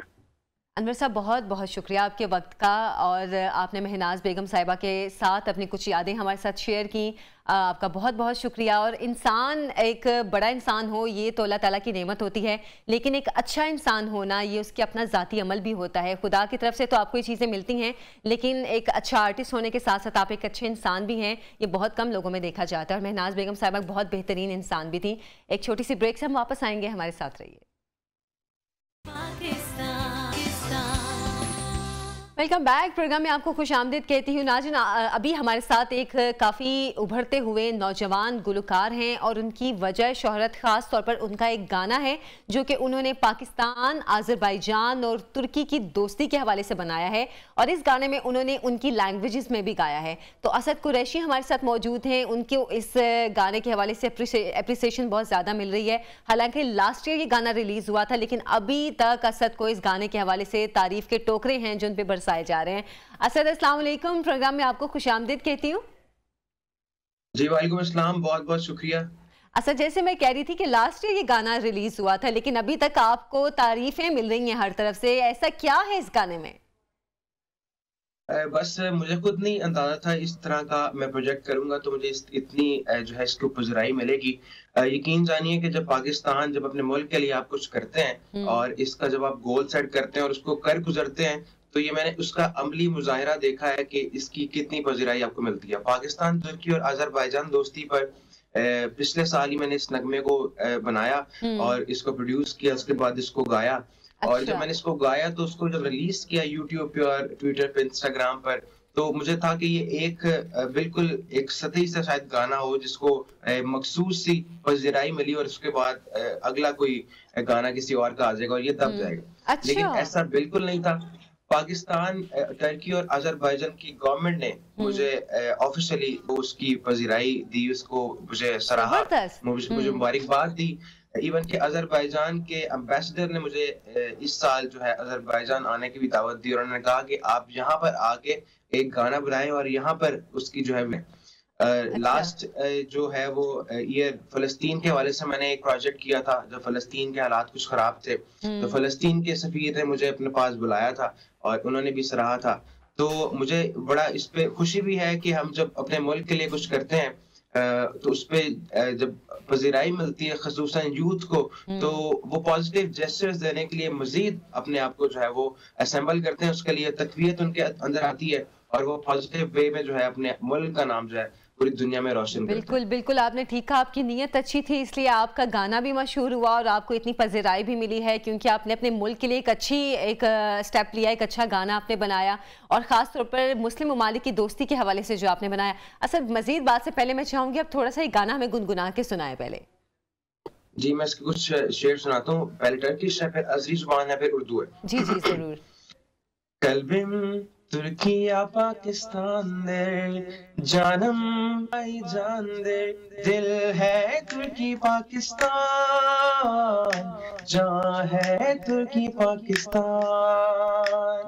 दिल है तुर्की पाकिस्तान, जान है तुर्की पाकिस्तान, जान है अज़रबैजान, जान है अज़रबैजान। ये इसके कुछ बोल हैं जो टर्किश लैंग्वेज में भी हैं। सबसे पहले तो मैं क्लैप करना चाहूंगी, बहुत प्यारा आपने गाया है, बहुत अच्छा आपने ये सॉन्ग गाया है। और लेकिन ये टर्किश और अज़रबैजान की भी आपने लैंग्वेज स्पीच में यूज की है? इसको मुझे ये 3-4 वर्सेस हैं, लाइक 3-4 लाइनें हैं जो मैंने इसको रिपीट करते करते, इसको याद करते करते मुझे 1 महीना लगा। अच्छा। और उसके बाद जब मैंने इसको इसकी कंपोजिशन हमने बनाई और इसको रिकॉर्ड किया, तो जो इनके मुकामी लोग हैं अज़रबैजान और टर्किश जो लोग हैं, उन्होंने बहुत ज्यादा मोहब्बत का इजहार किया कि एक पाकिस्तानी ने हमारे साथ एक अपनी जुबान में तो मोहब्बत का इजहार किया ही किया है, लेकिन उन्होंने हमारी अपनी मुकामी, अपनी जो कौमी जुबान है उसके अंदर भी हमें जो है ना वो मोहब्बत का इजहार करके हमारे तक भेजा है। तो इसका बेसिकली आइडिया जब अर्तुगल रिलीज हुआ था, उसके बाद मेरा ये प्लान था कि मैं तुर्की और पाकिस्तान के दरमियान दोस्ती पर ऐसा नगमा बनाऊं कि जिस तरह से अर्तुगल यहाँ पर गली गली में बच्चा बच्चा देख रहा है, हमारा भी पाकिस्तान की तरफ से ऐसा मैसेज टर्की में जाए कि लोग इसको गली गली सुने और उनको भी इस चीज का एहसास हो कि पाकिस्तान भी उस हद तक आपसे मोहब्बत करता है जिस तरह आप पाकिस्तान से करते हैं। बिल्कुल। तो अल्लाह का शुक्र है तो कि उसको मेरी सोच से बहुत ज्यादा पज़ीराई मिली और लोगों ने इसको सुना, मोहब्बत दी। तो इंशाल्लाह इस तरह के मजीद प्रोजेक्ट्स मेरे लूप में है कि हम दीगर ममालिक के साथ। अच्छा असद, अभी अपकमिंग प्रोजेक्ट्स के हवाले से जैसे कि आप बात कर रहे हैं, और अभी आपने बताया था कि अज़रबैजान के सफ़ीर की जानिब से भी आपको दावत दी गई है और ये कहा गया है कि वहाँ आकर इस तरह का एक प्रोजेक्ट बनाएं, तो कुछ प्लानिंग की है आपने कोई कि अभी कब तक बनाएंगे और कैसा मतलब काम शुरू करेंगे? बिल्कुल, इस साल मेरा बिल्कुल इरादा है कि हम इस पर वर्किंग करें और अज़रबैजान के साथ जो प्रोजेक्ट करना है वो तो हम करें, लेकिन जो अरब ममालिक हैं उनके साथ भी हमारी नेगोशिएशन चल रही है, जिस तरह से कतर है, दुबई है, सऊदीया है और दीगर ममालिक हैं, कि हम इनकी भी एक अरबी जुबान में और उर्दू जुबान के अंदर एक मिक्स एक प्रोजेक्ट बनाएं जो पाकिस्तान और इनके दरमियान जो डिप्लोमेटिक ताल्लुकात हैं, जो सिफारती ताल्लुकात हैं, उनको तकवीयत बख्शे। अच्छा, ये तो बहुत अच्छी बात है। अच्छा असद, आपसे अमीर जमात इस्लामी सिराजुल हक साहब ने भी मुलाकात की है, गालिबन वो आपके घर आए थे, जरा इस हवाले से बताएं, वो इसी गाने के सिलसिले में आए थे? जी, वो पिछले संडे को मेरे घर आए थे और बहुत उन्होंने आकर मुबारकबाद भी थी, मेरे वालिदैन से मिले, वालिद साहब वालिदा से, और मेरी पूरी फैमिली से उनकी मुलाकात भी हुई और मुझे मेरे लिए बड़ी बहुत खुशी का बाइस था कि कोई कौमी सतह का लीडर जो है वो मेरे घर आया और उसने इस प्रोजेक्ट की ओर मुझे मुबारकबाद दी है। तो अब तो इंशाल्लाह इसको मजीद तकवीयत मिली है कि मैं इस प्रोजेक्ट पे, अगले आने वाले प्रोजेक्ट्स पे मजीद जो है ना बढ़ चढ़कर काम करूंगा और पाकिस्तान का नाम इंशाल्लाह रोशन करेंगे। इंशाल्लाह मतलब अगर आपको आपके किसी अच्छे काम पे एप्रिसिएशन मिल जाए तो आप डबल उस काम को करने के लिए आप में हिम्मत होती है। अच्छा असद, वैसे हम ये देखते हैं कि हमारे जो नए नए सिंगर्स आते हैं उनको घर वालों की तरफ से बहुत ज़्यादा तनकीद देखनी पड़ती है, लेकिन आपको तो एप्रिसिएशन इतनी ज़्यादा मिली है, आपके घर वाले कितने खुश होंगे? बस मेरे घर वाले तो अल्लाह का शुक्र है बहुत ज्यादा खुश हैं, क्योंकि बहुत सारे सिंगर्स होते हैं वो एक गजल की लाइन में और गानों की लाइन में और इस तरह रोमांटिक सॉन्ग्स की तरफ जाते हैं, लेकिन मैंने पहले दिन से इस चीज का तहैया किया था कि मैं अगर कुछ गाऊंगा तो अपने मुल्क के लिए गाऊंगा और दीगर ममालिक के साथ अपने मुल्क के ताल्लुकात को जो है उसकी नुमाइंदगी करूंगा। तो मैंने ये जो प्रोजेक्ट बनाया था, मुझे आपको मैंने पहले जैसे कि बताया कि मुझे इतनी उम्मीद नहीं थी इसको इतनी पज़ीराई मिलेगी, लेकिन इसकी जितनी पज़ीराई मुझे मिली है उसके बाद मैंने इस चीज का फैसला किया कि बाकी ममालिक के साथ भी जो है मजीद प्रोजेक्ट्स लेके आऊंगा। वालिदैन तो ज़ाहिर बात है सारा कुछ वालिदैन की दुआओं से मुमकिन हो पाता है और उनकी दुआओं से ही सारा कुछ जो है वो इंसान कामयाबी भी हासिल करता है और तरक्की भी करता है। तो उनकी जो खुशी है वो मैं अपने अल्फाज में बयान नहीं कर सकता। चले हम भी ये दुआ करते हैं कि आपके जो आने वाले प्रोजेक्ट्स हैं वो भी इसी तरह हिट हों जिस तरह आपका ये वाला प्रोजेक्ट, ये वाला सॉन्ग आपका हिट हुआ है और जिस तरह आपको इस गाने में पजीराई मिल रही है, बाकी जो आपके प्रोजेक्ट्स हैं उन पर भी मिले हैं। सर बहुत बहुत शुक्रिया आपके वक्त का। एक छोटी सी ब्रेक से भी हम वापस आएंगे, हमारे साथ रहिए।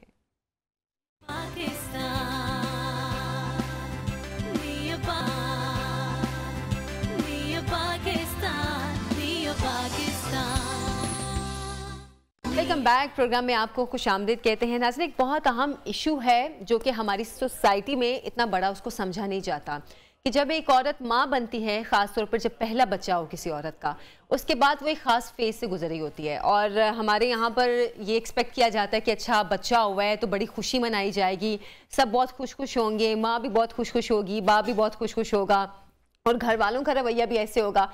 लेकिन ऐसा होता नहीं है, इसके बिल्कुल ऑपोजिट होता है। अब चाहे वो बेटा हो या बेटी हो, क्योंकि हमारे यहाँ पर ज़्यादा खुशी तो बेटों के होने पे मनाई जाती है, लेकिन एक्चुअली जो इसमें सबसे ज़्यादा सफ़र कर रही होती है वो औरत होती है जिसका बच्चा होता है। वो चाहे बेटा हो या बेटी हो, वो टाइम ऐसा होता है कि वो एक ख़ास किस्म के डिप्रेशन का शिकार हो जाती है। उसको पोस्टपार्टम डिप्रेशन भी कहते हैं, कई नाम हैं जो कि कहे जाते हैं, लेकिन पोस्टपार्टम जो टर्म है ये ज़्यादा यूज़ होती है। अच्छा, इस मौके पर अगर औरत खुशी का मुजाहिरा नहीं करती है अपने बच्चे की पैदाइश पे, तो लोग कहते हैं ओहो ये कैसी माँ है जो बच्चे की पैदाइश पे खुशी नहीं हो रही है। मतलब कई तरह के उसको ताने भी दिए जाते हैं कि तुम अजीब माँ हो जो कि बच्चे के पैदा होने पे खुशी नहीं हो रही हो, और ख़ास तौर पे तुम्हारा अगर बेटा हुआ है तो फिर तो अगर खुश नहीं हो रही हो तो पता नहीं इस औरत को तो कोई जहनी बीमारी हो गई है। इस तरह की बातें की जाती हैं जो कि बहुत ख़तरनाक होती हैं, क्योंकि अगर ऐसे टाइम में जो कि पैदाइश से लेकर मेरा जहाँ तक अंदाज़ा है 6-7 माह का ये अरसा होता है, अगर औरत को सपोर्ट ना मिले उसके घर वालों की या उसके हस्बैंड की, वो एक बहुत सीवियर जहनी बीमारी का शिकार हो सकती है। अच्छा, ये पोस्टपार्टम डिप्रेशन क्यों होता है, इस पर हम बात करते हैं। डॉक्टर ताहिरा रुबाब हमारे साथ स्टूडियोज़ में मौजूद हैं, क्लिनिकल साइकोलॉजिस्ट हैं। अस्सलाम वालेकुम डॉक्टर ताहिरा, कैसी हैं आप? मैं बिल्कुल ठीक, थैंक यू सो मच। अच्छा, मैंने बड़ी डिटेल में इस हवाले से बात की है और कुछ मेरा ख्याल है कुछ पर्सनल एक्सपीरियंस भी मेरा ऐसा है कि मैंने अपने दिल की बात भी की है। बिल्कुल बिल्कुल। ये बताएं, ये पोस्टपार्टम डिप्रेशन क्या होता है? बेसिकली पोस्टपार्टम डिप्रेशन जो है, जैसे पोस्टपार्टम है, इसका मतलब ये है कि डिलीवरी के बाद का जो टाइम है, जो परक्यूरियम वाला टाइम होता है, डिलीवरी के बाद का टाइम जो है, उसमें ऑलमोस्ट हर औरत 100% नहीं, लेकिन ऑलमोस्ट हर औरत जो है पोस्टपार्टम डिप्रेशन का शिकार होती है। अच्छा। और इसका लेवल डिफरेंट हो सकता है, किसी को बहुत स्वेयर किस्म का हो सकता है, किसी को बस माइनर सा होगा, चंद एक दिनों में मैनेज हो जाएगा। अच्छा। मगर गुजरती हर खातून है इसमें से। अच्छा। और पोस्टपार्टम डिप्रेशन में एक्चुअली होता ये है क्योंकि औरत जो है 2-3 वजूहात की वजह से इसमें से गुजर रही होती है औरत। एक तो हार्मोनल इम्बैलेंस बड़ी क्लियर इंडिकेशन है इस चीज़ की, बिकॉज 9 मंथ्स जो है वो भी एक हार्मोनल इम्बैलेंस चल रहा होता है और आफ्टर डिलीवरी जो है वो एकदम से चीज़ें चेंज हो जाती हैं, आपकी पूरी लाइफ चेंज हो जाती है। बिल्कुल। और उस पे जो है जब वो हार्मोनल चेंज इतना ज़्यादा आता है तो उसमें डिप्रेशन जो है वो कॉज होना शुरू हो जाता है यूजुअली।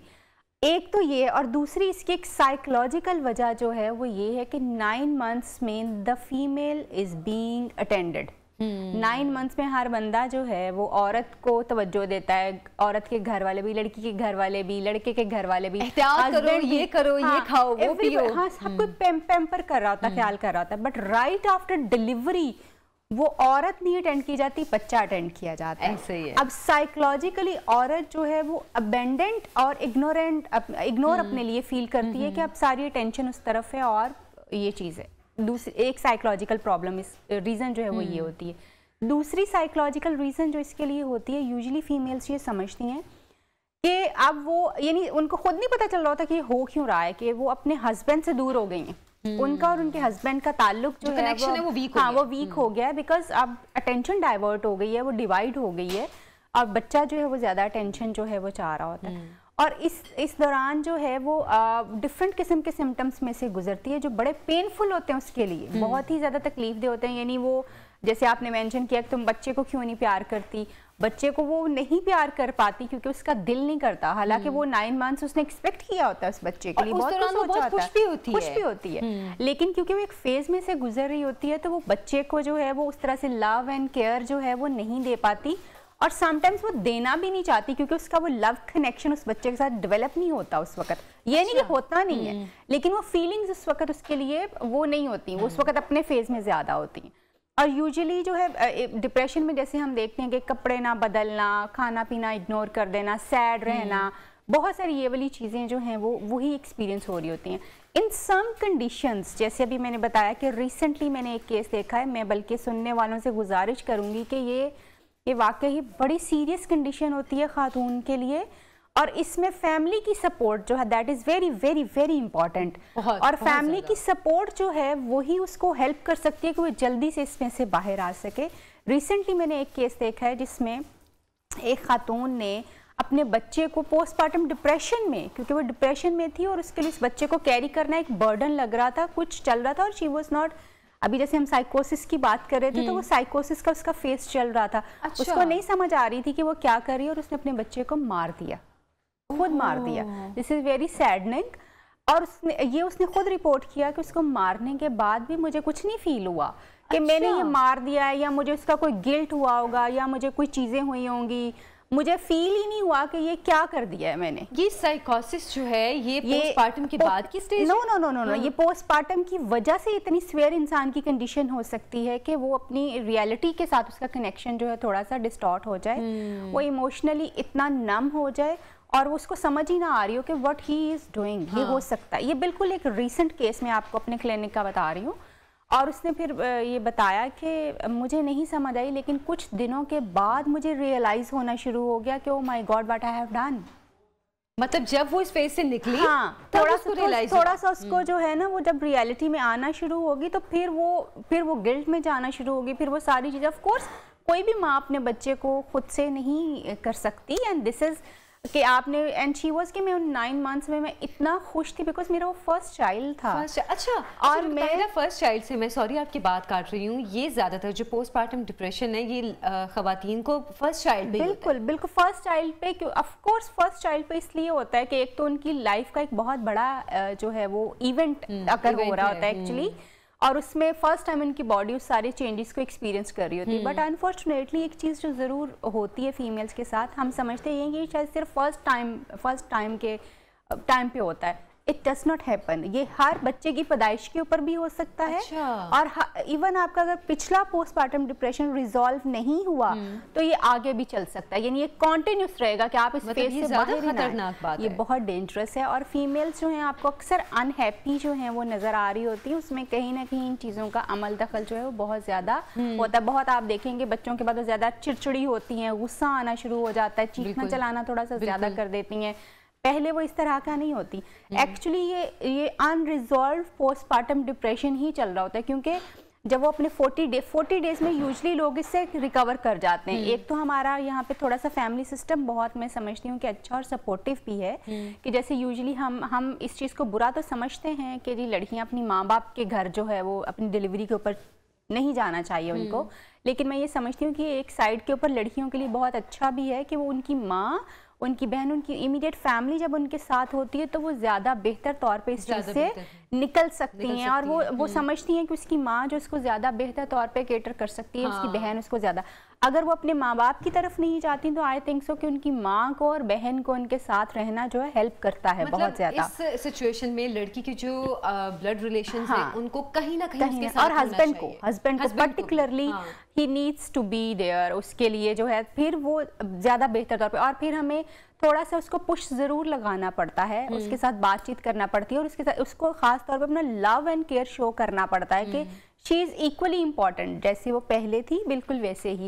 बिकॉज वो ये फील करती है कि ये चीज़ें जो हैं ये अब उस यानी अब वो डिवाइड हो चुकी हुई है, और वो जो टाइम उसका हस्बैंड उसको देता था, क्योंकि बच्चे को ही हम सब देखते हैं ना, हर कोई आके बच्चे को पूछता है, हर कोई बच्चे को देखता है, माँ को बाद में पूछा जाता है। That is the psychological reason जो अच्छा, एक और रीजन जो मेरी समझ में आया कि लैक ऑफ स्लीप, क्योंकि पहले आप अपनी मर्जी से सोते हैं, अपनी मर्जी से जागते हैं, this is one of the reasons. और उसके बाद जब बच्चे के बाद आपकी नींद नहीं रहती है, बच्चे ने 1 घंटा सोना है, उसके बाद उसने उठ के रोना है, बिल्कुल आप 1 घंटा भी नहीं सो सकते हैं, बिल्कुल ऐसे। तो ये एक बहुत, मेरा ख्याल है सीवियर ये ट्रिगरिंग एक बहुत ट्रिगरिंग फैक्टर भी है, और ये एक सिम्टम भी है कि माएँ जो हैं एक्चुअली जब पोस्टमार्टम में से गुजर रही होती है तो उनकी अपनी बहुत ज़्यादा नींद खराब होती है और फटीग बहुत ज्यादा होती है, मेंटल भी और फिजिकल भी एक्चुअली।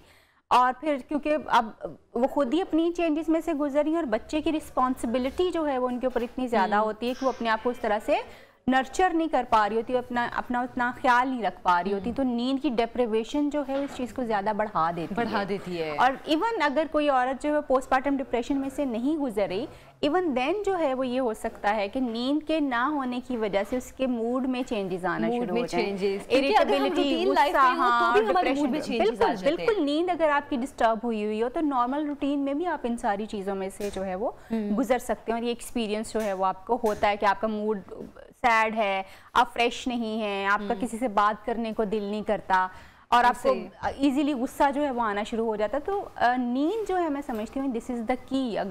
अगर सिर्फ उसकी नींद अच्छी पूरी होनी शुरू हो जाए तो पोस्टमार्टम डिप्रेशन से भी जल्दी निकल मतलब अगर कोई घर वाले, अगर आप फैमिली के साथ हैं, घर वाले कहते हैं कि चलो तुम सो जाओ थोड़ी देर, बच्चे को हम देख लेते हैं, वो ये चीज उसका दिमाग को कहीं ना कहीं रिलैक्स कर देती है। बिल्कुल, ये बहुत बड़ी सपोर्ट है और माँ इसके ऊपर जो है वो बहुत ज्यादा रिलैक्स हो जाती है और वो थोड़ा अपना नींद पूरी करती है और वो बेहतर तौर पे चीजों को करने के काबिल होती है। बट अनफॉर्चुनेटली क्योंकि हम यहाँ पे बच्चे की खुशी तो मनाते हैं मगर उसकी वालदा को इग्नोर करते हैं इस तरह से कि वो जो है अपनी चीज़ों को उस तरह से नहीं कर पाती। पोस्टमार्टम डिप्रेशन में से अगर तो कोई फीमेल जो है वो खुद ब खुद 40 डेज टू वीक्स में यूजली लोग बेहतर होना शुरू हो जाते हैं।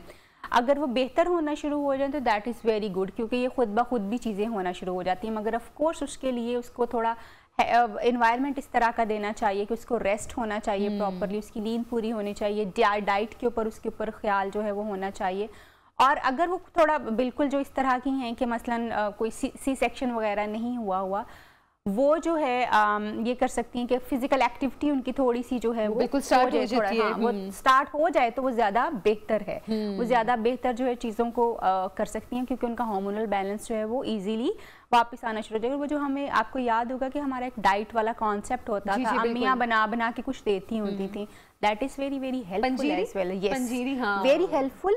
और ऑफ कोर्स उसको थोड़ा सा मॉडिफाई अपने हिसाब से आप कर सकते हैं और वो हेल्पफुल है चीज़ जो है वो आपके मूड को बेहतर करने में, आपके हार्मोन्स को बेहतर करने में। जैसे मुझे याद है कि एलसी वगैरह जो यूजुअली यूज़ की, और एलसी जो है वो ख़ास तौर पे आपके हार्मोन्स को जो फ्लेक्सिड जिसको हम बोलते हैं, जी अलसी एक्चुअली अलसी और एलसिड उसको बोलते हैं, और तिल जो होते हैं ये आपके हार्मोन्स को बहुत नॉर्मल कर देते हैं। अच्छा। अगर आप अपनी रेगुलर डाइट में भी इसको इस्तेमाल करें तो आपको हार्मोन्स का प्रॉब्लम जो रिजॉल्व होना शुरू हो जाता है। अच्छा, मैंने इसमें जीरे का भी सुना है कि जीरा भी बहुत एग्जैक्टली। तो आप अगर वो जो मैं समझती हूँ कि पंजीरी वाला जो एक कॉन्सेप्ट है ना उसको कंटिन्यू होना चाहिए और उसमें थोड़ी चीजें इस तरह की होनी चाहिए कि जिससे वो ज्यादा जल्दी जो है वो बेहतर हो, क्योंकि खुराक जो है, मेरी तो बहन ने अभी भी पंजीरी बनाई हुई है घर में, वो सबकी बहनों ने बांटी हुई है पंजीरी, वो वाकई सर्दियों में खासतौर पे बहुत बेहतरीन है। एग्जैक्टली। अच्छा डॉक्टर ताहिरा, अभी हम जैसे कि बात करें जो डिफरेंट कॉजेज हैं जो पोस्टमार्टम डिप्रेशन के हैं, अक्सर ख़वातीन के यहाँ अगर पैदाइशी तौर पे बीमार बच्चे होते हैं तो कहीं ना कहीं ये एक गिल्ट है या एक अफसोस है, ये वाली जो कैफियत होती है वो भी इतनी हावी हो जाती है कि ख़वातीन एक मुसलसल डिप्रेशन में रहती हैं। बिल्कुल ऐसा होता है। जैसे आप ये देखो कि जब 9 मंथ्स कोई औरत कोई बेबी कैरी करती है तो वो रिलेशनशिप ही क्या होगा, because that child is the part of her body. और वो जब एक ऐसा बच्चा जो कि अनहेल्दी होगा, जो बीमार होगा, आप देखो कि इस अनहेल्दी बच्चा और या किसी बच्चे की कॉम्प्लिकेशंस जो हैं वो अगर फ़ौरन आ जाए पैदाइश के बाद तो माँ को अपने आप को अटेंड करने का टाइम और भी कम हो जाता है, बिकॉज वो उसके ऊपर ज़्यादा, अब वो चाहती है या नहीं चाहती, but she has to be there, उस बच्चे के लिए उसको केटर करना पड़ता है उसे। और उस दौरान जो है ऑफ कोर्स गिल्ट तो बहुत ज़्यादा है कि मेरी इसके लिए भी मुझे एक केस याद आ रहा है अपना, बिकॉज वो एक बच्चा बहुत छोटा बच्चा जो था वो उनका डेथ हो गई ड्यू टू कार्सिनोमा, कैंसर जो था उस बच्चे को था, बहुत छोटा बच्चा था। अब मदर जो थी शी वॉज कि मैं क्यों नहीं पहचान पाई इसको कि इसको ये मसला हो रहा है, मुझे क्यों नहीं समझ आ सकी कि इसको ये वाली चीज़ें हैं, मैं इसको टाइमली ले जाती तो शायद ये बच जाता। तो वो उसके बाद भी वो उस ग्रीफ में से, उस चीज़ में से जो है वो गुजर रही होती हैं, बिकॉज मदर्स इसको हमने क्योंकि सारी रिस्पॉन्सिबिलिटी सोशली, रिलीजियसली और मॉरली जो है वो मदर के ऊपर डाली हुई है। माँ को सबसे पहले पता चलता है बच्चे की कोई भी तकलीफ, तो वो फिर इसी तरह से वो अपने अंदर चीज़ों को भी ऐसे लेके जाती है कि ये जो इसके साथ गलत हो रहा है, I am the responsible person, क्योंकि मैंने इसको अटेंड नहीं किया या मैं आइडेंटिफाई नहीं कर पाती। तो तो ये ग्रीफ होता है, ये बिल्कुल गिल्ट आता है इसके ऊपर औरतों को, और वो काफ़ी लंबा टाइम, अगर फौरन परक्यूरम वाला टाइम या पोस्टपार्टम वाला टाइम भी चल रहा हो और उसमें, तो ये बहुत ज़्यादा ट्रिगर करती हैं। अच्छा, हम अक्सर देखते हैं, बल्कि हम मोस्टली यही देखते हैं, ज़्यादातर हम ये देखते हैं कि जब बच्चे की पैदाइश होती है, और ख़ास तौर पर पहले बच्चे की, जो शौहर हैं वो बच्चे के रोने की वजह से कमरा छोड़ के दूसरे कमरे में जाके सोना शुरू कर देते हैं कि अच्छा हमसे बच्चे का शोर नहीं बर्दाश्त हो रहा, हम कैसे सोएं।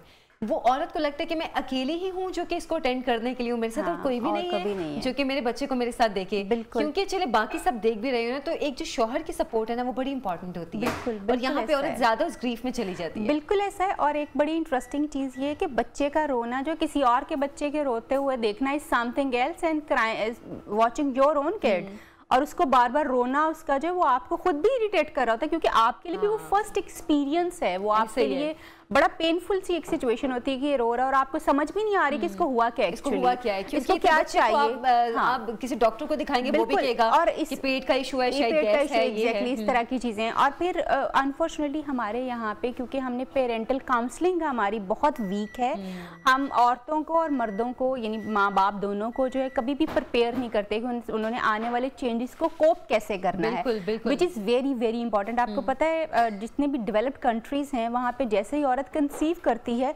उसकी काउंसलिंग शुरू हो जाती है, उसके हस्बैंड की काउंसलिंग शुरू हो जाती है, उसको हर चीज़ के बारे में साथ साथ गाइड किया जाता है। और फिर इवन जब डिलीवरी के टाइम से पहले जो है हस्बैंड को ट्रेन किया जाता है कि उसने अपने बच्चे को किस तरह से, जब उसकी वाइफ नहीं केटर कर पा रही तो उसने कैसे केटर करना है अपने बच्चे को और किस तरह से चीज़। तो ये बहुत बड़ी सपोर्ट होती है एक्चुअली, और उसमें जो है वो औरत रिलीव्ड फील करती है और इमोशनली अटेंडेड फील करती है कि मैं अकेली नहीं हूँ। तो क्योंकि अब वो खुद भी उसके रोने से इरिटेटेड, और हस्बैंड को एजुकेट नहीं किया गया, उसको ट्रेन नहीं किया गया कि जी बच्चा रोता है तो आपने इस वक्त क्या करना है, और वो फौरन उठ के दूसरे कमरे में चले जाएंगे। अब औरत जो उसके साथ निमट रही होती है, बच्चे अकेली वो लगी हुई होती है। और ऑफ कोर्स वो कहीं ना कहीं ये चीज़ भी आती है कि कहीं उसने ऑफिस जाना है, ये वो जाना है, मगर आपको इस फेज में से दोनों को इकट्ठे ही गुजरना है, because that child is not only responsibility of that woman, सिर्फ उसका बच्चा नहीं है, आपको भी बेशक आप आधा घंटा उसको रिलीव करने में उसको सपोर्ट कर सकते हैं। मगर हमारी थोड़ी सी यंग जनरेशन के बारे में मैं ये ज़रूर अप्रिशिएट करूँगी कि आप थोड़ा सा आदमियों के रवैयों में थोड़ी चेंजेस, हाँ मतलब अवेयरनेस थोड़ी आ रही है, चेंजेस आ रही हैं, और वो थोड़ा सा बच्चों को केटर जो है वो करते हैं। आप इवन मैंने कुछ ऐसे पेरेंट्स भी देखे हैं जो कि इवन बच्चों का पैम्पर भी चेंज वालिद जो हैं वो कर देते हैं जब ज़रूरत पड़ती है, अगर फीमेल जो है वो कहीं बिजी हों। तो वो ये एक अच्छा, एक बहुत पॉजिटिव चीज़ है। और मैं समझती हूँ कि यहाँ से एक्चुअली फादर का वो जो एक डिस्टेंट रिलेशनशिप हमारी सोसाइटी में बनता है ना बच्चे के साथ, वो वो यहाँ से डेवलप होता है। और वो यहाँ से डेवलप होने की बजाय मैं तो इसको एक स्टेप और पीछे लेके जाती हूँ कि जब औरत कंसीव कर लेती है, तो जब औरत का रिलेशनशिप अपने बच्चे के साथ बन रहा होता है, तो फादर को भी चाहिए कि वो अपना रिलेशनशिप अपने बच्चे के साथ उस वक्त बनाए, क्योंकि बच्चा फील जरूर करता है चीज़ों को, वो जरूर उन चीज़ों को कंसीव कर रहा होता है, और उसका लव वाली फीलिंग्स जो हैं वो उसको बिल्कुल फील होती हैं। और यू वोंट बिलीव कि जब आप बच्चे को लव से टच करते हैं, और फादर भी टच कर सकता है अपनी वाइफ को, जिस तरह से वो अपनी बातें कर सकते हैं अपने बच्चे के साथ अपने लव को शो करने के लिए। जब आप अपने बच्चे को टच करते हो तो उसके अंदर जो है खास किस्म के लव हार्मोन्स जो हैं, केमिकल्स जो हैं वो एक्टिवेट होते हैं। अच्छा। और उसके इमोशनल चीजें जो हैं बहुत सेटिस्फाइड होती हैं, और वो उसी वक्त से कनेक्शंस फील करना शुरू कर देता है। ये सवाल भी बनता है कि अगर बच्चा मतलब पैदाइश से पहले इन चीजों को फील कर रहा है, तो पैदाइश के बाद जब वो देख रहा है कि उसकी माँ डिप्रेशन में है, चिड़चिड़ी है, गुस्सा कर रही है, तो तब उस बच्चे पे क्या असर होता है? बिल्कुल होता है इफेक्ट, क्योंकि बच्चा जो है अगर उसने लेट्स से अगर मदर ने पहले उसको बड़ा लव एंड केयर दिया हुआ है और अब वो थोड़ा सा उस तरह से नहीं है, तो बच्चे की इमोशनल हेल्थ जो है इससे डिस्टर्ब होती है। अच्छा। वो इन चीज़ों से इफेक्ट हो रहा होता है। और वो बच्चे जिनको शुरू में ही बहुत ज़्यादा, जैसे हम इसको अपने ज़ुबान में कहते हैं कि अटैचमेंट होती है, जिन बच्चों की शुरू की अटैचमेंट जो है डिलीवरी के टाइम से लेके 40 डेज़ वाली अटैचमेंट, और उसके बाद 5 इयर्स तक की जो चीज़ें होती हैं, वो जितनी अटैचमेंट बच्चों की स्ट्रांग होती है अपने पेरेंट्स के साथ, वो उतने ही उनका इमोशनल लेवल बहुत अच्छा होता है, उनके सोशल रिलेशनशिप्स बहुत ज़्यादा अच्छे होते हैं, वो सोसाइटी को ज़्यादा बेहतर तौर पे डील भी करते हैं वो बच्चे, और ट्रस्ट कर सकते हैं लोगों को। मतलब ये टाइम में बच्चे इस चीज़ को एब्जॉर्ब कर रहे होते हैं। दे आर नो, आपको याद होगा कि हम फौरन क्या कहते हैं, बच्चे को गोद में लो, इसको अपनी वार्मथ दो। That warmth, that first touch is very very very important, क्योंकि वो फील जो बच्चा फील करता है व्हेन द फादर और mother are taking them into arms, वो उस बच्चे को आप एक फिजिकल टच की फील देता है कि ये क्या है। और बच्चा जितने अच्छे तरीके से आपने इसको होल्ड किया होता है ना, वो उसको फील आ रही होती है कि अच्छा मुझे किस तरह अच्छे तरीके से होल्ड किया गया, विद लव जो है वो होल्ड किया गया, या बस मुझे बस होल्ड किया गया, ऐसे बस हाँ, वो इस चीज को फील करता है। बिल्कुल, आप बच्चे की जो फीलिंग वाली जो चीजें हैं वो पहले डेवलप हो रही होती हैं, लॉजिक्स बाद में डेवलप होती हैं। सो जितना ज्यादा कनेक्शन अच्छा, जितना आप पोलाइटली अपने बच्चे के साथ बोल रहे हैं, वो उसको अंदर जो है अपने दिमाग में कंसीव कर रहा है और फील कर रहा है। और जितना आप जो है उसको रूडली इरिटेट हो गए, गुस्से से मुसीबत की तौर पे करते हैं, तो बच्चा उसको भी कंसीव करता है और उसी तरह से फील कर रहा होता है, उसी तरह बनना शुरू हो जाता है। बिल्कुल, वो उसी तरह से उसकी इमोशनल हेल्थ उसी तरह से डिस्टर्ब होना शुरू हो जाती है, वो चीज़ों को उसी तरह से कंसीव करता है। इसलिए जो फर्स्ट यानी 9 months and then almost a year and so, बच्चे के लिए साथ आपका फिजिकल टच तो हमेशा बहुत इंपॉर्टेंट होता है, मगर आपको डिलीवरी से ही फादर को भी ख़ास तौर पे अपने बच्चे से बातचीत शुरू करनी चाहिए, उसको बताना चाहिए कि वो बच्चा कितना इम्पॉर्टेंट है, वो कितना इम्पेशेंटली उसके लिए वेट कर रहा है, जब वो आएगा तो क्या, यानी वो सारी चीज़ें जितनी खुशी से आप उसको शेयर करोगे, उसकी इमोशनल हेल्थ उतनी ही बेहतर होगी, वो हैप्पी चाइल्ड होगा एक। बिल्कुल बिल्कुल। और अगर आप उसको बिल्कुल भी बस जी आ जाएगा, देखा जाएगा, जैसे यूजुअली हमारे यहाँ पे होता है, हाँ, तो जब आएगा बच्चा तब देखेंगे, हाँ। हम ये समझते ही हैं। तो और उसके बाद जो है, जैसे अगर आप बच्चे को अपने उसके माथे के ऊपर बोसा करते हैं और फ्रीक्वेंटली करते हैं, और इवन जब वो बड़ा भी हो जाए तब भी करते हैं, ये भी बच्चे के लिए आप समझो कि उसके इमोशंस को ट्रिगर करता है। अच्छा। बहुत ज़्यादा, और ये बहुत इंपॉर्टेंट है कि आप और उसकी इमोशनल इंटेलिजेंस जो होती है वो ट्रिगर होती है इससे, उसका सोशल इंटरेक्शन जो है वो बेहतर होता है, और उसकी जिसको आप कहते हैं ना कि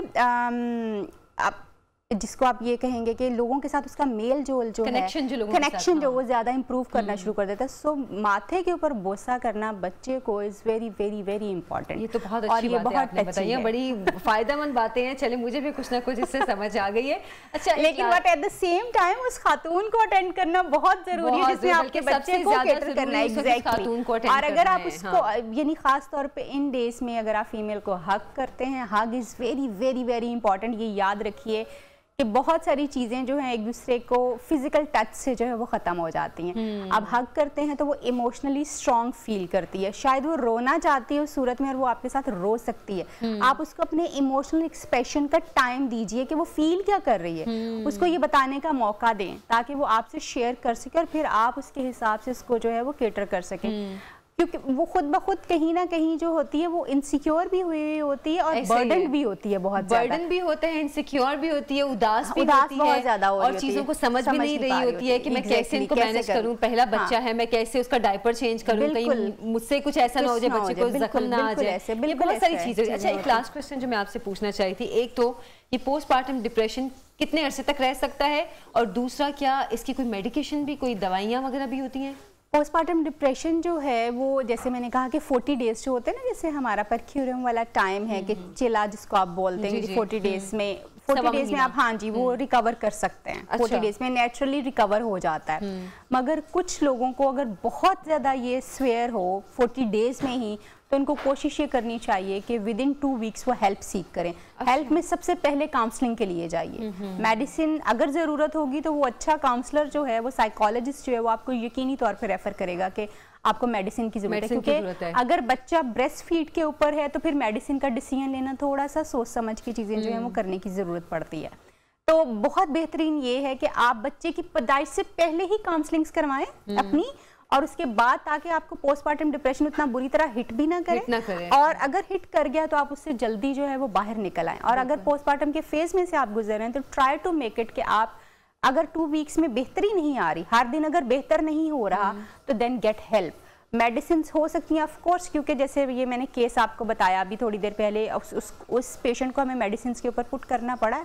हमने उनको साइकेट्रिस्ट, एग्जैक्टली हमने उनको फिर साइकेट्रिस्ट के पास, वो सो नहीं पाती थी सारी सारी रात, बच्चे के साथ भी और बाद में भी, तो वो फिर हमें उन्हें मेडिसिन स्टार्ट करवाना पड़ी है। तो बहुत सारे ऐसे केसेस हो सकते हैं जहां मेडिसिन की जरूरत पड़े। बहुत सारे केसेस जो हैं, आप यूँ समझो कि मोस्टली केसेस जो हैं वो काउंसलिंग से, साइकोथेरेपी से सही हो जाते हैं। अच्छा, इसमें जो सबसे बड़ी बात है ना, हमारे लोग मेंटल हेल्थ को इतनी इंपॉर्टेंस नहीं देते हैं। बिल्कुल तो शायद इसी वजह से ये मेंटल हेल्थ के इश्यूज बच्चे के बाद सबसे ज्यादा होते हैं। डॉक्टर ताहिरा, बहुत शुक्रिया आपके वक्त का, आप हमारे प्रोग्राम में तशरीफ लाई हैं।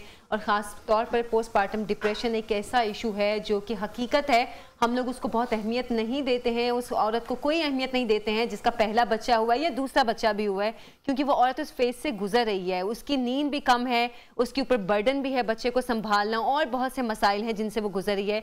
तो ऐसे वक्त में उस औरत को सपोर्ट की बहुत ज़रूरत है। एक छोटी सी ब्रेक से हम वापस आएंगे, हमारे साथ रहिए।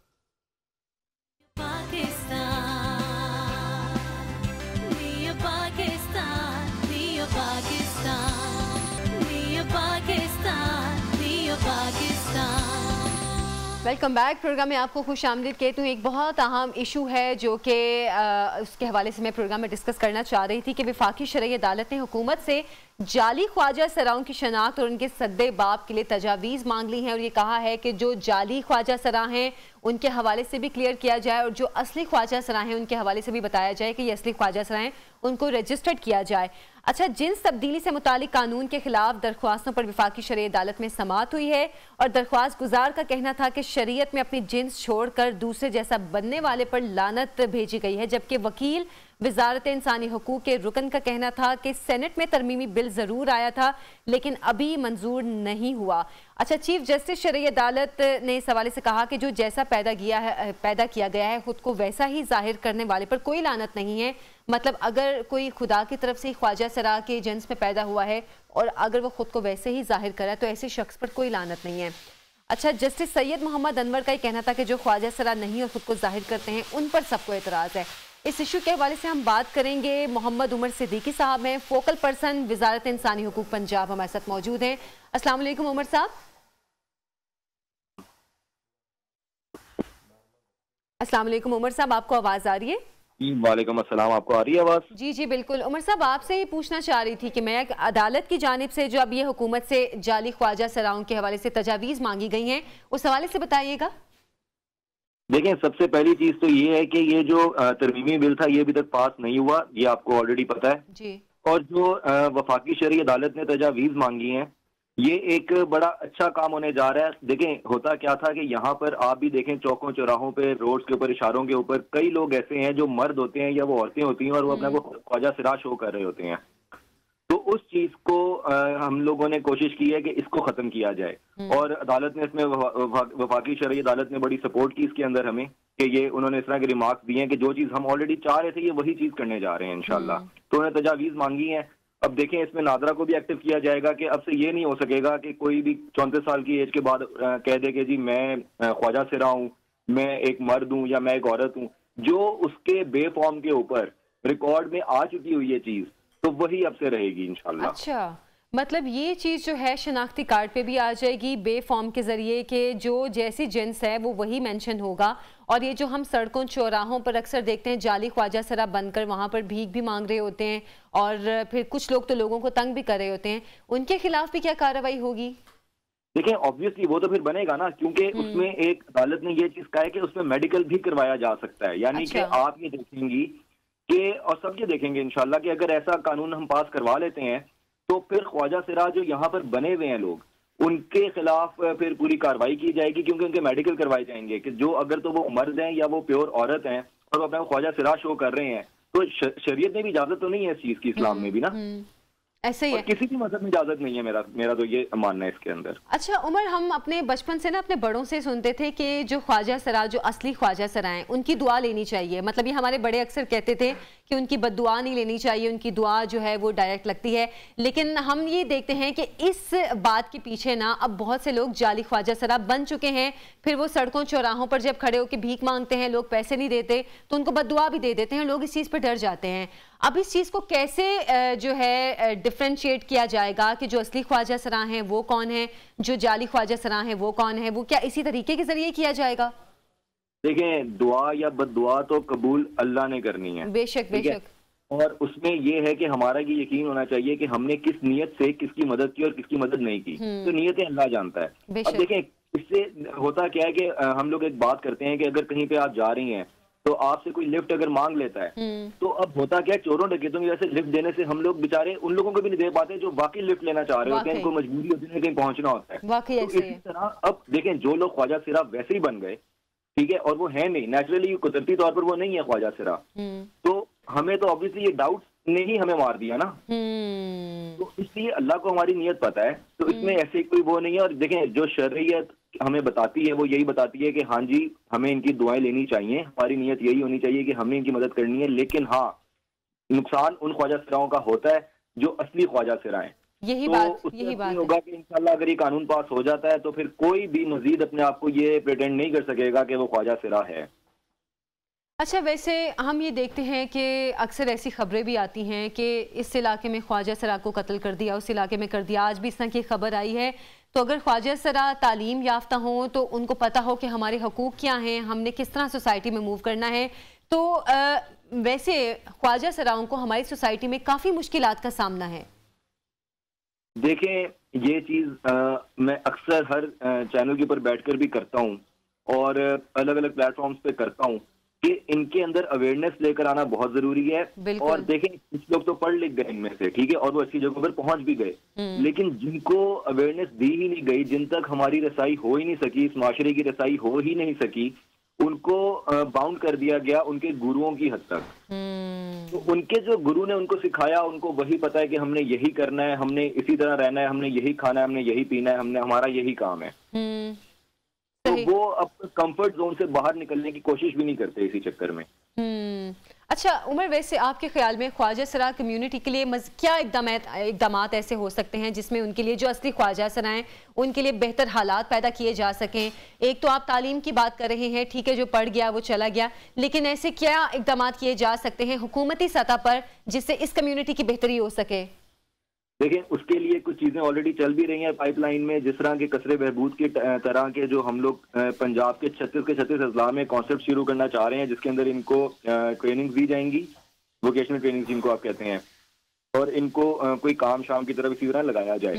दूसरी बात यह है कि जब ये पढ़ाई वगैरह पर जा रहे हैं तो ये हमें फोकस करना पड़ेगा कि इनका कोई मजाक ना उड़ाए, स्कूलों में, कॉलेजों में, यूनिवर्सिटीज में इनका कोई मजाक ना उड़ाए। ऐसा ही है, तो तब भी ये प्रॉपर तरीके से कर सकेंगे। और ये चीज गवर्नमेंट से पहले ये फैमिलीज के अंदर से जो है ना, ये अवेयरनेस अपने बच्चों को देनी चाहिए हम लोगों को कि हम लोगों ने इनका मजाक नहीं उड़ाना, इनके साथ अच्छी लाइजेंस के साथ इनको लेकर चलना है, क्योंकि ये हमारे माशरे का, हमारी कौम का हिस्सा है। बिल्कुल बिल्कुल बिल्कुल, ये चीज हुकूमत से पहले तो घर से शुरू होनी चाहिए।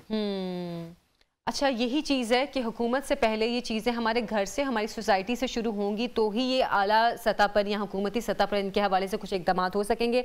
उमर, आपका बहुत शुक्रिया आपके वक्त का, और यकीनन ख्वाजा सराओं के हवाले से अब जो अदालत की जानिब से अब अहकामात भी सामने आ रहे हैं, अब जो फैसला होने जा रहे हैं, हम उम्मीद करते हैं कि ख्वाजा सर कम्यूनिटी के लिए इसमें कुछ बेहतरी होगी, उनके लिए मज़ीद तरक्की या कामयाबी के लिए कोई रास्ते निकलेंगे।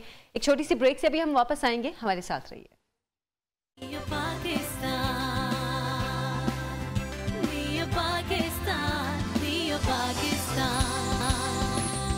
Welcome back. रूह अफ़ज़ा के किचन से आपको हम खुश आमदीद कहते हैं, और आपको शू शू की आवाज़ें भी आ रही होंगी और धुआं उड़ता भी शू शू की आवाज़। मैंने कहा मुझे जैसे बचपन में हम चाइनीज खाने आते थे तो शू की आवाज़ आती थी, जो सिज़लर में बिल्कुल एक ऐसी आवाज़ आती थी कि जिसको सुन के हमारे कानों को ठंडक मिल जाती थी। बिल्कुल। अच्छा, आज हमारे किचन में भी कुछ ऐसी चीज़ बन रही है। अनम, कैसी आप? आज बिल्कुल ठीक आयशा, आज हमने शूशू वाली ही चीज़ बनाई है। मैंने कहा थोड़ा सा शूशू वाली चीज़ बना लेते, लेकिन आज हम रूह अफ़ज़ा की किचन में जो है जी वो फ्राइड चिकन बना रहे हैं।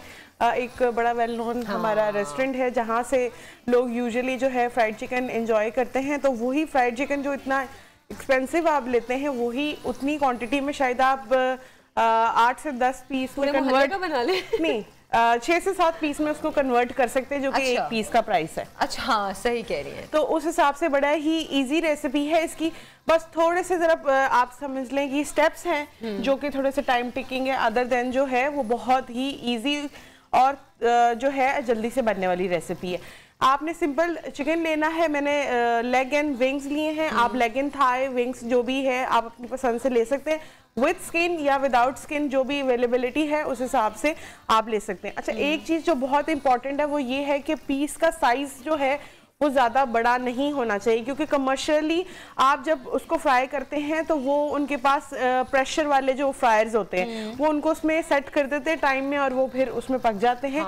तो इस वजह से घर के लिए जब भी आपने चिकन लेना है तो एक चीज़ पे मेक श्योर करना है कि आपने जो है चिकन का साइज जो हो वो ज्यादा बड़ा ना हो, अच्छा, ताकि कुक हो जाए। कुछ लोग जब अगर पूरा चिकन मंगवाएं तो या 14 पीसेस वाला मंगवाते हैं या 12 पीसेस वाला मंगवाते हैं। मेरा ख्याल है 12 पीसेस वाले चिकन के साइज की बात कर रहे हैं। बिल्कुल 12 पीसेस वाले। नहीं, वो तो 12 पीसेस जो चिकन होता है वो उसके लिए होता है, कढ़ाई कट के लिए। फॉर एग्जाम्पल अगर आपने ये लिया है लेग, तो जैसे कि मैं कल रात को भी समझाने की कोशिश कर रही थी, जो मेरी चीजें ले गए थे उनको मैं ये कह रही थी कि मुर्गी जो है वो 1.25 किलो से ऊपर की नहीं होनी चाहिए। अगर 1.25 किलो से ऊपर की मुर्गी होगी तो वो वेट में ज्यादा होगी, उसको पकने में मसला होगा, वो अंदर से कच्चे रहने का जो है उसके चांसेस हैं। अच्छा, इस वजह से तो है छोटी मुर्गी आपने लेकर आनी। तो घर में भी आप जो है 1.25 किलो की जो है लेग पीस और थाई स्किन वाले आप ले लें, और विंग्स तो इजीली कुक हो जाते हैं, उसका कोई भी इतना मसला नहीं है। अब इसकी बारी आ जाती है इसकी मैरिनेशन। बेसिकली इसके 3 स्टेप्स हैं चिकन के। सबसे पहला स्टेप है जो इसकी मैरिनेशन रेडी करनी है, उसके बाद जो इसकी डिप कोटिंग जो है वो आपने, और उसके बाद ड्राई कोटिंग। तो 3 स्टेप्स में सबसे पहले आपने जो इसकी मैरिनेशन है उसके अंदर नमक जाएगा, उसमें लहसुन पाउडर जाएगा, पेपरिका पाउडर जाएगा उसके अंदर। अगर आपके पास अनियन पाउडर अवेलेबल है तो वो आप उसके अंदर ऐड ऑन कर सकते हैं। लाल मिर्च पाउडर जाएगा। थोड़ा सा पानी लेके आपने उसकी एक थोड़ी गाढ़ी सी एक पेस्ट सी बना लेनी और वो फिर आपने पूरे चिकन को लगा लेनी। अच्छा, मिक्स हर्ब्स की ऑप्शन आपके पास अवेलेबल है, अगर आप लगाना चाहे तो लगा सकते। बेहतर है कि अगर आप इसको ओवरनाइट बना ले तो ज्यादा अच्छा जो है उसका फ्लेवर भी आ जाता है। पेपरिका पाउडर जो है उसका क्या फ्लेवर लाजमी बीच में आना चाहिए? पेपरिका पाउडर का वैसे तो एज इन कोई फ्लेवर नहीं होता, वो बेसिकली सिर्फ कलर ही देता है ज्यादा। तो वो उससे ये होता है कि एक तो जब आप चिकन को खोलेंगे अंदर से तो बड़ा अच्छा सा एक कलर आ जाता है। उसके बाद अब आपने इसका लिक्विड बैटर रेडी करना है। लिक्विड बैटर के अंदर जाएगा मैदा, कॉर्नफ्लावर, अंडे, बेकिंग पाउडर और विनेगर। अच्छा, ठीक है जी। और पानी डाल के आपने उसकी एक थिक सी पेस्ट सी बना लेनी है जिसमें इसको डिप करना है। उसके बाद आ जाते हैं ड्राई कोटिंग की तरफ। ड्राई कोटिंग के अंदर इसके अंदर मैदा जाएगा, जो कि हम ऑल पर्पस फ्लावर है वो लेंगे, उसको छान के डालेंगे ताकि उसके अंदर बिल्कुल भी कोई लम्स ना रहे। उसकी अंदर हम सिर्फ थोड़ा सा नमक ऐड करेंगे उसका फ्लेवर लेके आने के लिए, और थोड़ी सी लाल मिर्च डालेंगे सिर्फ एक स्पाइस लेवल उसका बनाने के लिए। उसके बाद सिंपल आपने क्या करना है कि सबसे पहले जो है मैरिनेट करके रख देना चिकन। उसके बाद अगले दिन आपने जो है इसकी कोटिंग में इसको डिप करना है और उसके बाद उसको ड्राई बैटर में। जैसे वो एक फ्राइड चिकन वाली वो बात कर रही थी, एक बड़े मशहूर रेस्टोरेंट का चिकन है, तो वाकई इसकी लुक जो है वो वैसी ही है और बड़ी जबरदस्त इसकी लुक है। तो ये जो है अलम इसका टेस्ट भी वैसा ही होगा? इसका तकरीबन ऑलमोस्ट जो है, देखिए एक चीज जो कमर्शियली बन रही है उसका टेस्ट और उसके जो चूल्हे होते हैं और वो उसका अलग थोड़ा सा फ्लेवर होता है। बिल्कुल। अब आप ये देखिए कि कितना क्रिस्पी है इसकी कोटिंग, और इसकी कोटिंग का ये अलग है, थोड़ा सा ठंडा हो तो इसको फ्राई करते हैं। तो ये जो है लेग पीस। अच्छा, एक और चीज मैंने जो आयशा आपको उस वक्त मैं कर रही थी और जब आप भी देख रही थी कि जब आप लेग पीस डालें स्पेशली इसको प्रिक जरूर करें, वो इसलिए ताकि वो इजीली जो है आपका जो अंदर तक कुक हो जाए, ताकि जो है आप जब चिकन खाएं तो आपको मजेदार सा जायका आए। अदर देन ये ना हो कि आप जो है वो बिल्कुल ही अंदर से कच्चा रह गया है, अंदर तक मैरिनेट ना हुआ और आपको फिर वो उसका और इसके साथ जो है फ्राइज को सर्व करेंगे। जबरदस्त। ठीक है जी। और आप साथ में इसके डिनर रोल्स जो हैं वो भी उसके साथ भी इसको सर्व कर सकते हैं। मतलब आपको पूरी रेस्टोरेंट वाली फील आनी चाहिए, पूरी रेस्टोरेंट वाली फील आनी चाहिए, और ये हमें करना चाहिए वैसे। अच्छा, अब जो है मैंने थोड़े से कोट करके रखे हुए हैं तो क्योंकि अच्छा एक बहुत इंपॉर्टेंट चीज जो मैं बताना भूल गई वो ये है कि मेरी थोड़ी बड़ी साइज की कढ़ाई है। कढ़ाई के अंदर आपने उतने ही पीस डालने हैं जिसके अंदर उसकी कोटिंग ना खराब हो। अगर आपकी छोटी कढ़ाई है तो 2 पीस, अगर इतनी मेरी साइज की कढ़ाई है तो आपने 4 पीस से ज्यादा नहीं डालना, क्योंकि जब आप उसको ओवर क्राउड करेंगे ऑयल का टेम्परेचर बिल्कुल नीचे चला जाएगा। उससे क्या होगा कि कोटिंग उतरना शुरू हो जाएगी, क्योंकि मटेरियल बीच में ज्यादा आ जाएगा तो टेम्परेचर बिल्कुल, तो वो जो है एडजस्ट नहीं होगा। अब देखना, अब ये देखिए विंग्स को है मैंने मैरिनेट करके रखा हुआ है, अब इसको मैं डाल दूंगी इसके अंदर। अच्छा अनम, ये जो ड्राई मैरिनेशन है, ये जो कोटिंग है, इसके बारे में जरा दोबारा बताएं। जो ड्राई कोटिंग है इसके अंदर सिर्फ सिंपल मैदा है, अच्छा, नमक है और लाल मिर्च पाउडर है। अच्छा। मेन इंपॉर्टेंट रोल जो है वो लिक्विड वाली कोटिंग का है, क्योंकि उसी ने इसके अंदर फ्लेवर लेके आना है और उसी ने ही इसके अंदर जो है इसके ये जो आप ये देख रहे होंगे, कैमरा दिखा रहा होगा, ये जो बने हुए हैं इसके स्केल्स बने हुए हैं, ये उसकी ही वजह से बने हैं बेसिकली। जबरदस्त। तो ये थोड़े से ट्रिप्स एंड ट्रिक्स हैं, ये आपको करना है। अच्छा, इस टाइम पे जैसे ही आपने इसको डाला है उसके बाद आपने क्या करना है कि इसको छेड़ना नहीं है बिल्कुल भी। जैसे ही इसका हल्का सा कलर आना शुरू हो जाएगा, लाइक स्लाइड सा टिंच जो गोल्डन का होता है वो आना स्टार्ट हो जाए, तो आपने फौरन जो है अपने चिकन को कवर कर देना है ताकि वो अंदर तक पक जाए। जब हम कवर करते हैं तो अक्सर वो पानी सा, भाप से पानी सा बन जाता है, तो क्या इसमें नहीं बनेगा? नहीं, इसमें बिल्कुल भी नहीं, क्योंकि हमने इसको टाइम दिया ना सेट होने के लिए। मेन इंपॉर्टेंट ये चीज है कि आपने इसको पहले सेट होने के लिए टाइम दिया है। तो जब आपने उसको टाइम दे दिया है उसके बाद जब आप उसको कवर कर देंगे तो उसकी कोटिंग जो है वो सेट हो गई है। अब बेसिक काम क्या है, अंदर से चिकन के पकने का। तो अब वो काम होगा प्रोसीजर। और जो आप बीच में वो कट लगाएंगी तो वो फिर जब अच्छा, विंग्स के लिए तो जरूरत नहीं है, बिल्कुल भी। हाँ, सिर्फ जरूरत है वो लेग पीस के लिए, वो भी जब ऑलमोस्ट वो 80% डन हो जाए उसके बाद आपने उसको प्रिक करना है। प्रिक करने के बाद आपने उसको रखना है, ताकि उससे आपको ये भी अंदाजा हो जाता है कि जब ऑयल में अगर छींटे उड़ रहे हैं, दैट मींस अभी अंदर कसर है चिकन के अंदर। और अगर ऑयल के अंदर कोई भी सिजलर नहीं आ रहा है या कोई उसके अंदर वो क्या कहते हैं शूशू नहीं हो रहा, तो इसका मतलब है कि आपका चिकन जो है वो अंदर से डन हो गया। क्योंकि अच्छा, ये बातें वो थी जो आप किसी शेफ के साथ ही सीखते हैं। और मैंने अनम से वो कहते हैं ना, हजरत अली का भी कॉल है कि जिसने मुझे एक लफ्ज सिखाया वो मेरा उस्ताद। बेशक बेशक। तो अनम मेरी उस्ताद है इस मामले में, क्योंकि अनम से मैंने बहुत सारी चीजें सीखी हैं और घर में भी बल्कि ट्राई की हैं, और इतनी अच्छी अच्छी अनम वो चीजें थी कि घर वालों की वाह भी मैंने समेटी है। बिल्कुल, ये वाहिद एक ऐसी चीज है, मतलब मुझे लगता है हर काम जो है वो सीखने का सफर इंसान का चलता रहता है। ऐसे ही है। मैं कौन सा कोई परफेक्ट हूँ, हो सकता है कि मुझसे भी गलतियां हो जाती हैं, जैसे कि एक आध दफा मिर्च तेज होगी, देखें वो तो ये मतलब नेचुरल रह जाती है आपसे। कसर कहीं ना कहीं जो है वो जरूर रह जाती है, तो इसलिए कोई भी बंदा जो है वो परफेक्ट नहीं होता। लेकिन ये है कि आप किसी और से बेहतर होते हैं। कोई आपसे बेहतर होता है। अच्छा, इसके साथ एक कॉम्बिनेशन जो है वो आप हमदर्द का जो रूह अफ़ज़ा है उसके साथ जो है, आपको मैंने इतने शेक सिखाए हैं, कोई भी आप स्ट्रॉबेरी शेक जो अगर इसके साथ बनाकर पिए रूह अफ़ज़ा के हमदर्द के। लेकिन अनम एक चीज और भी है, हालांकि सर्दी है लेकिन अगर जिन लोगों को लेमनेड पसंद है वो बना के इसमें हमदर्द का जो हनी है वो इसमें ऐड करके तो वो भी पी सकते हैं। ये भी बड़ा अच्छा डिप भी बड़ी अच्छी बन सकती है हमदर्द की हनी के साथ। जो है क्रिस्पी फ्राइड चिकन के साथ आप स्वीट चिली सॉस भी बना सकते हैं। वो कैसे? वो भी हमें बताएं। स्वीट चिली सॉस सिंपल, आपने थोड़ा सा गार्लिक को सौते करना है, उसके अंदर आपने जो केचप चिली केचप डाल ले या रेगुलर केचप डाल ले वो डाल लेनी, आपने उसके अंदर थोड़ा सा विनीगर ऐड करना है, थोड़ी सी चिली सॉस ऐड करनी और साथ में जो है हनी हमदर्द की वो ऐड करें और उसकी सॉस बनाए, वो बड़ी अच्छी इसके साथ डिप भी हो जाएगी वाकई में। तो और खाने में भी टेस्ट है। मतलब आपने हनी को अगर कहीं अपने वो फिर बात है ना कि शहद भी एक मुकम्मल ग़िज़ा है, आप हनी को कहीं ना कहीं अपने फूड में ऐड करते हैं और ख़ासतौर पे हमदर्द का जो हनी है उसको ऐड करते हैं, तो फिर क्या ही बात है। वो आपको क्या कहते हैं, तिब्बी तौर पे भी फ़ायदा है और वैसे खाने का मज़ा भी है। अब ये देखें आयशा कि अब ये उसकी कोटिंग जो है तकरीबन ये देखें सेट हो गई है और उसकी क्रंच जो है वो भी बन गए। अब क्या हम करेंगे कि क्योंकि ये विंग्स हैं, विंग्स को इतना ज़्यादा टाइम नहीं लगता पकने के अंदर, तो वो जो है सिंपल आपने क्या करना है कि थोड़ी देर इनको कुक करना है। इनको मैंने इसका थोड़ा सा निकाला है, मैंने कहा इसको मैं ट्राई करती हूँ इसका कैसा फ्लेवर आ रहा है, चेक करें आप।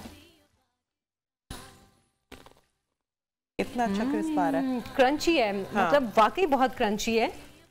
अच्छा, अभी जो है एक चीज़ हमें जो है वो अवेलेबल नहीं हुआ था स्किन वाला चिकन, लेकिन मैं आपको यही रेकमेंड करूँगी कि जब भी आपने फ्राइड चिकन बनाना है स्पेशली, तो आपने एक चीज़ का ख्याल रखना है, वो ये है कि आपने ज़रूर स्किन वाला चिकन लेना है, क्योंकि स्किन वाले चिकन से क्या होता है तो उस पर कोटिंग बड़ी अच्छी आती है। जब आप उसे खाते हो तो अंदर जो मॉइस्ट होता है ना वो बहुत ज़बरदस्त आता है। इसलिए जब भी आपने क्रिस्पी चिकन बनाना है आपने उसके लिए स्किन वाला चिकन लेना। हाँ, बल्कि एक मरतबा मैं दुबई गई थी तो वहाँ पे कोई बता रहा था कि मुर्गी का जो सबसे बेस्ट पार्ट स्किन है, क्योंकि स्किन के अंदर जो है वो नेचुरल फैट्स हैं उसके अंदर, नेचुरल जो जब आप उसको पकाते हो तो नेचुरल ऑयल जो उसके अंदर रिलीज होता है ना, और वो जो उसका फ्लेवर इनहेंस करता है, वो बहुत अच्छा लगता है, वो बहुत अच्छा होता है। अच्छा ना, अगर इसकी हम वो जो मैरिनेशन वाली चीज़ है वो आप फिर से अगर बता दें तो मेरा ख्याल है जिन लोगों ने नहीं सुनी उनको भी जरा आसानी हो जाएगी। जो है आपने नमक लेना है, लाल मिर्च पाउडर लेना है, पेपरिका पाउडर लेना है, लहसुन पाउडर, अनियन पाउडर अगर अवेलेबल है तो वो भी आप उसके अंदर ऐड ऑन कर सकते हैं। साथ में मिक्स हर्ब्स ऑप्शनल है, अगर आप डालना चाहे तो आप डाल सकते हैं, अगर नहीं डालना चाहे तो आप स्किप भी कर सकते हैं। उसके बाद आपने पानी डालकर थोड़ी सी पेस्ट फॉर्म में उसको कर लेना। उसके बाद चिकन के ऊपर अच्छी तरीके से उसकी कोटिंग करनी है। अच्छा, वो कोटिंग जो है मैरिनेशन की, वो अगर आप ओवरनाइट रखें तो ज्यादा बेस्ट है। बिल्कुल बिल्कुल, क्योंकि अच्छी तरह चिकन में जो है मसाला रच बस जाएगा। उसके बाद नेक्स्ट डे जो है आपने जो उसकी लिक्विड कोटिंग है उसके लिए मैदा लेना है, थोड़ा सा कॉर्नफ्लावर, बेकिंग पाउडर और विनेगर और एग्स डालकर, नमक डालकर आपने उसकी पानी डालकर एक बैटर बना लेना है, थोड़ा थिक सा। इतना होना चाहिए कि चम्मच पे लगा भी हो और ड्रिप भी कर रहा हो। ये ऑप्शन जो है आपने ध्यान में रखनी। उसके बाद ड्राई कोटिंग के लिए आपको चाहिए सिंपल मैदा ऑल पर्पस फ्लावर जो होता है, उसको छान के आपने डालना है, उसमें नमक और लाल मिर्च पाउडर डालकर। पहले आपने जो है सबसे पहले मैदे में कोट करना है, उसके बाद लिक्विड वाले में कोट करना है, उसके बाद फिर मैदे में कोट करना है। तो ये सिंपल। अच्छा, एक और चीज वो ये है कि आपने जो है मैरिनेशन कोटिंग करके रखना नहीं है, जैसे जैसे आपने फ्राई करना है साथ साथ ही आपने कोट करते जाना। उससे क्या होता है कि जब आप उसको रख देते हो तो ऊपर वाली कोटिंग जो है वो ड्राई हो जाती है, तो जब आप उसको पकाते हो तो उसका वो वाला क्रंच नहीं आ पाता। सही। तो ये खैर ये जबरदस्ती हमने एक क्रंची चिकन की रेसिपी भी आपको बताई है और बना के दिखाया भी है, कितना जबरदस्त है। खैर हमारे अभी विंग्स तो फ्राई हो रहे हैं, लेकिन जो लेग पीस हैं वो फ्राई करके हमने आपको दिखा दिए हैं, तो यकीनन आप घर पे ट्राई करेंगे और अनम को दुआएं भी देंगे। प्रोग्राम का वक्त खत्म हो गया, हमें इजाजत दें। अल्लाह हाफ़िज़।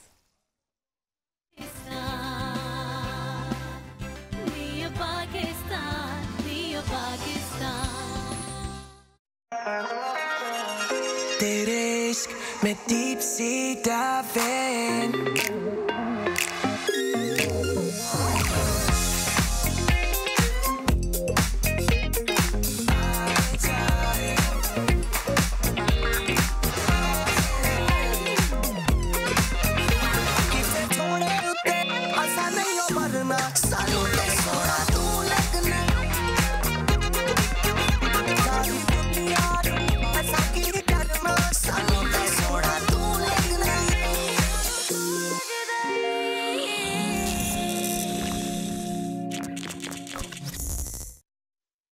पार्टी पे नो वैरायटी तो ट्रबल है। इसमें क्या ट्रबल है?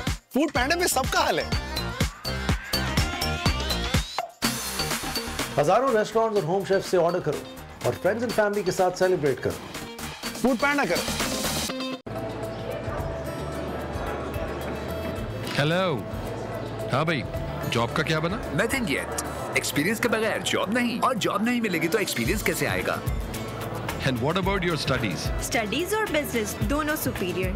क्योंकि यूनिवर्सिटी भी तो सुपीरियर है, जहाँ 3U1M प्रोग्राम के जरिए चाहो तो एंटरप्रेन्योर बन जाओ और चाहो तो जॉब मिल जाए। डिग्री के पहले 3 साल प्रोजेक्ट बेस्ड लर्निंग से प्रैक्टिकल नॉलेज और स्किल्स पाएं, और एंटरप्रेन्योरशिप टीचिंग एंड ट्रेनिंग से जॉब सीकर की बजाय जॉब क्रिएटर बनना सीखें। और आखिरी साल आपको मिलेंगी 3 स्ट्रीम। स्टार्टअप स्ट्रीम के जरिए एंटरप्रेन्योर बने और आगे बढ़े, स्केल अप स्ट्रीम के जरिए अपने फैमिली बिजनेस को परवान चढ़ाएं, और डिजाइन चैलेंज के जरिए किसी कंपनी की प्रॉब्लम को सॉल्व करें और उनकी जरूरत बन जाए। 3U1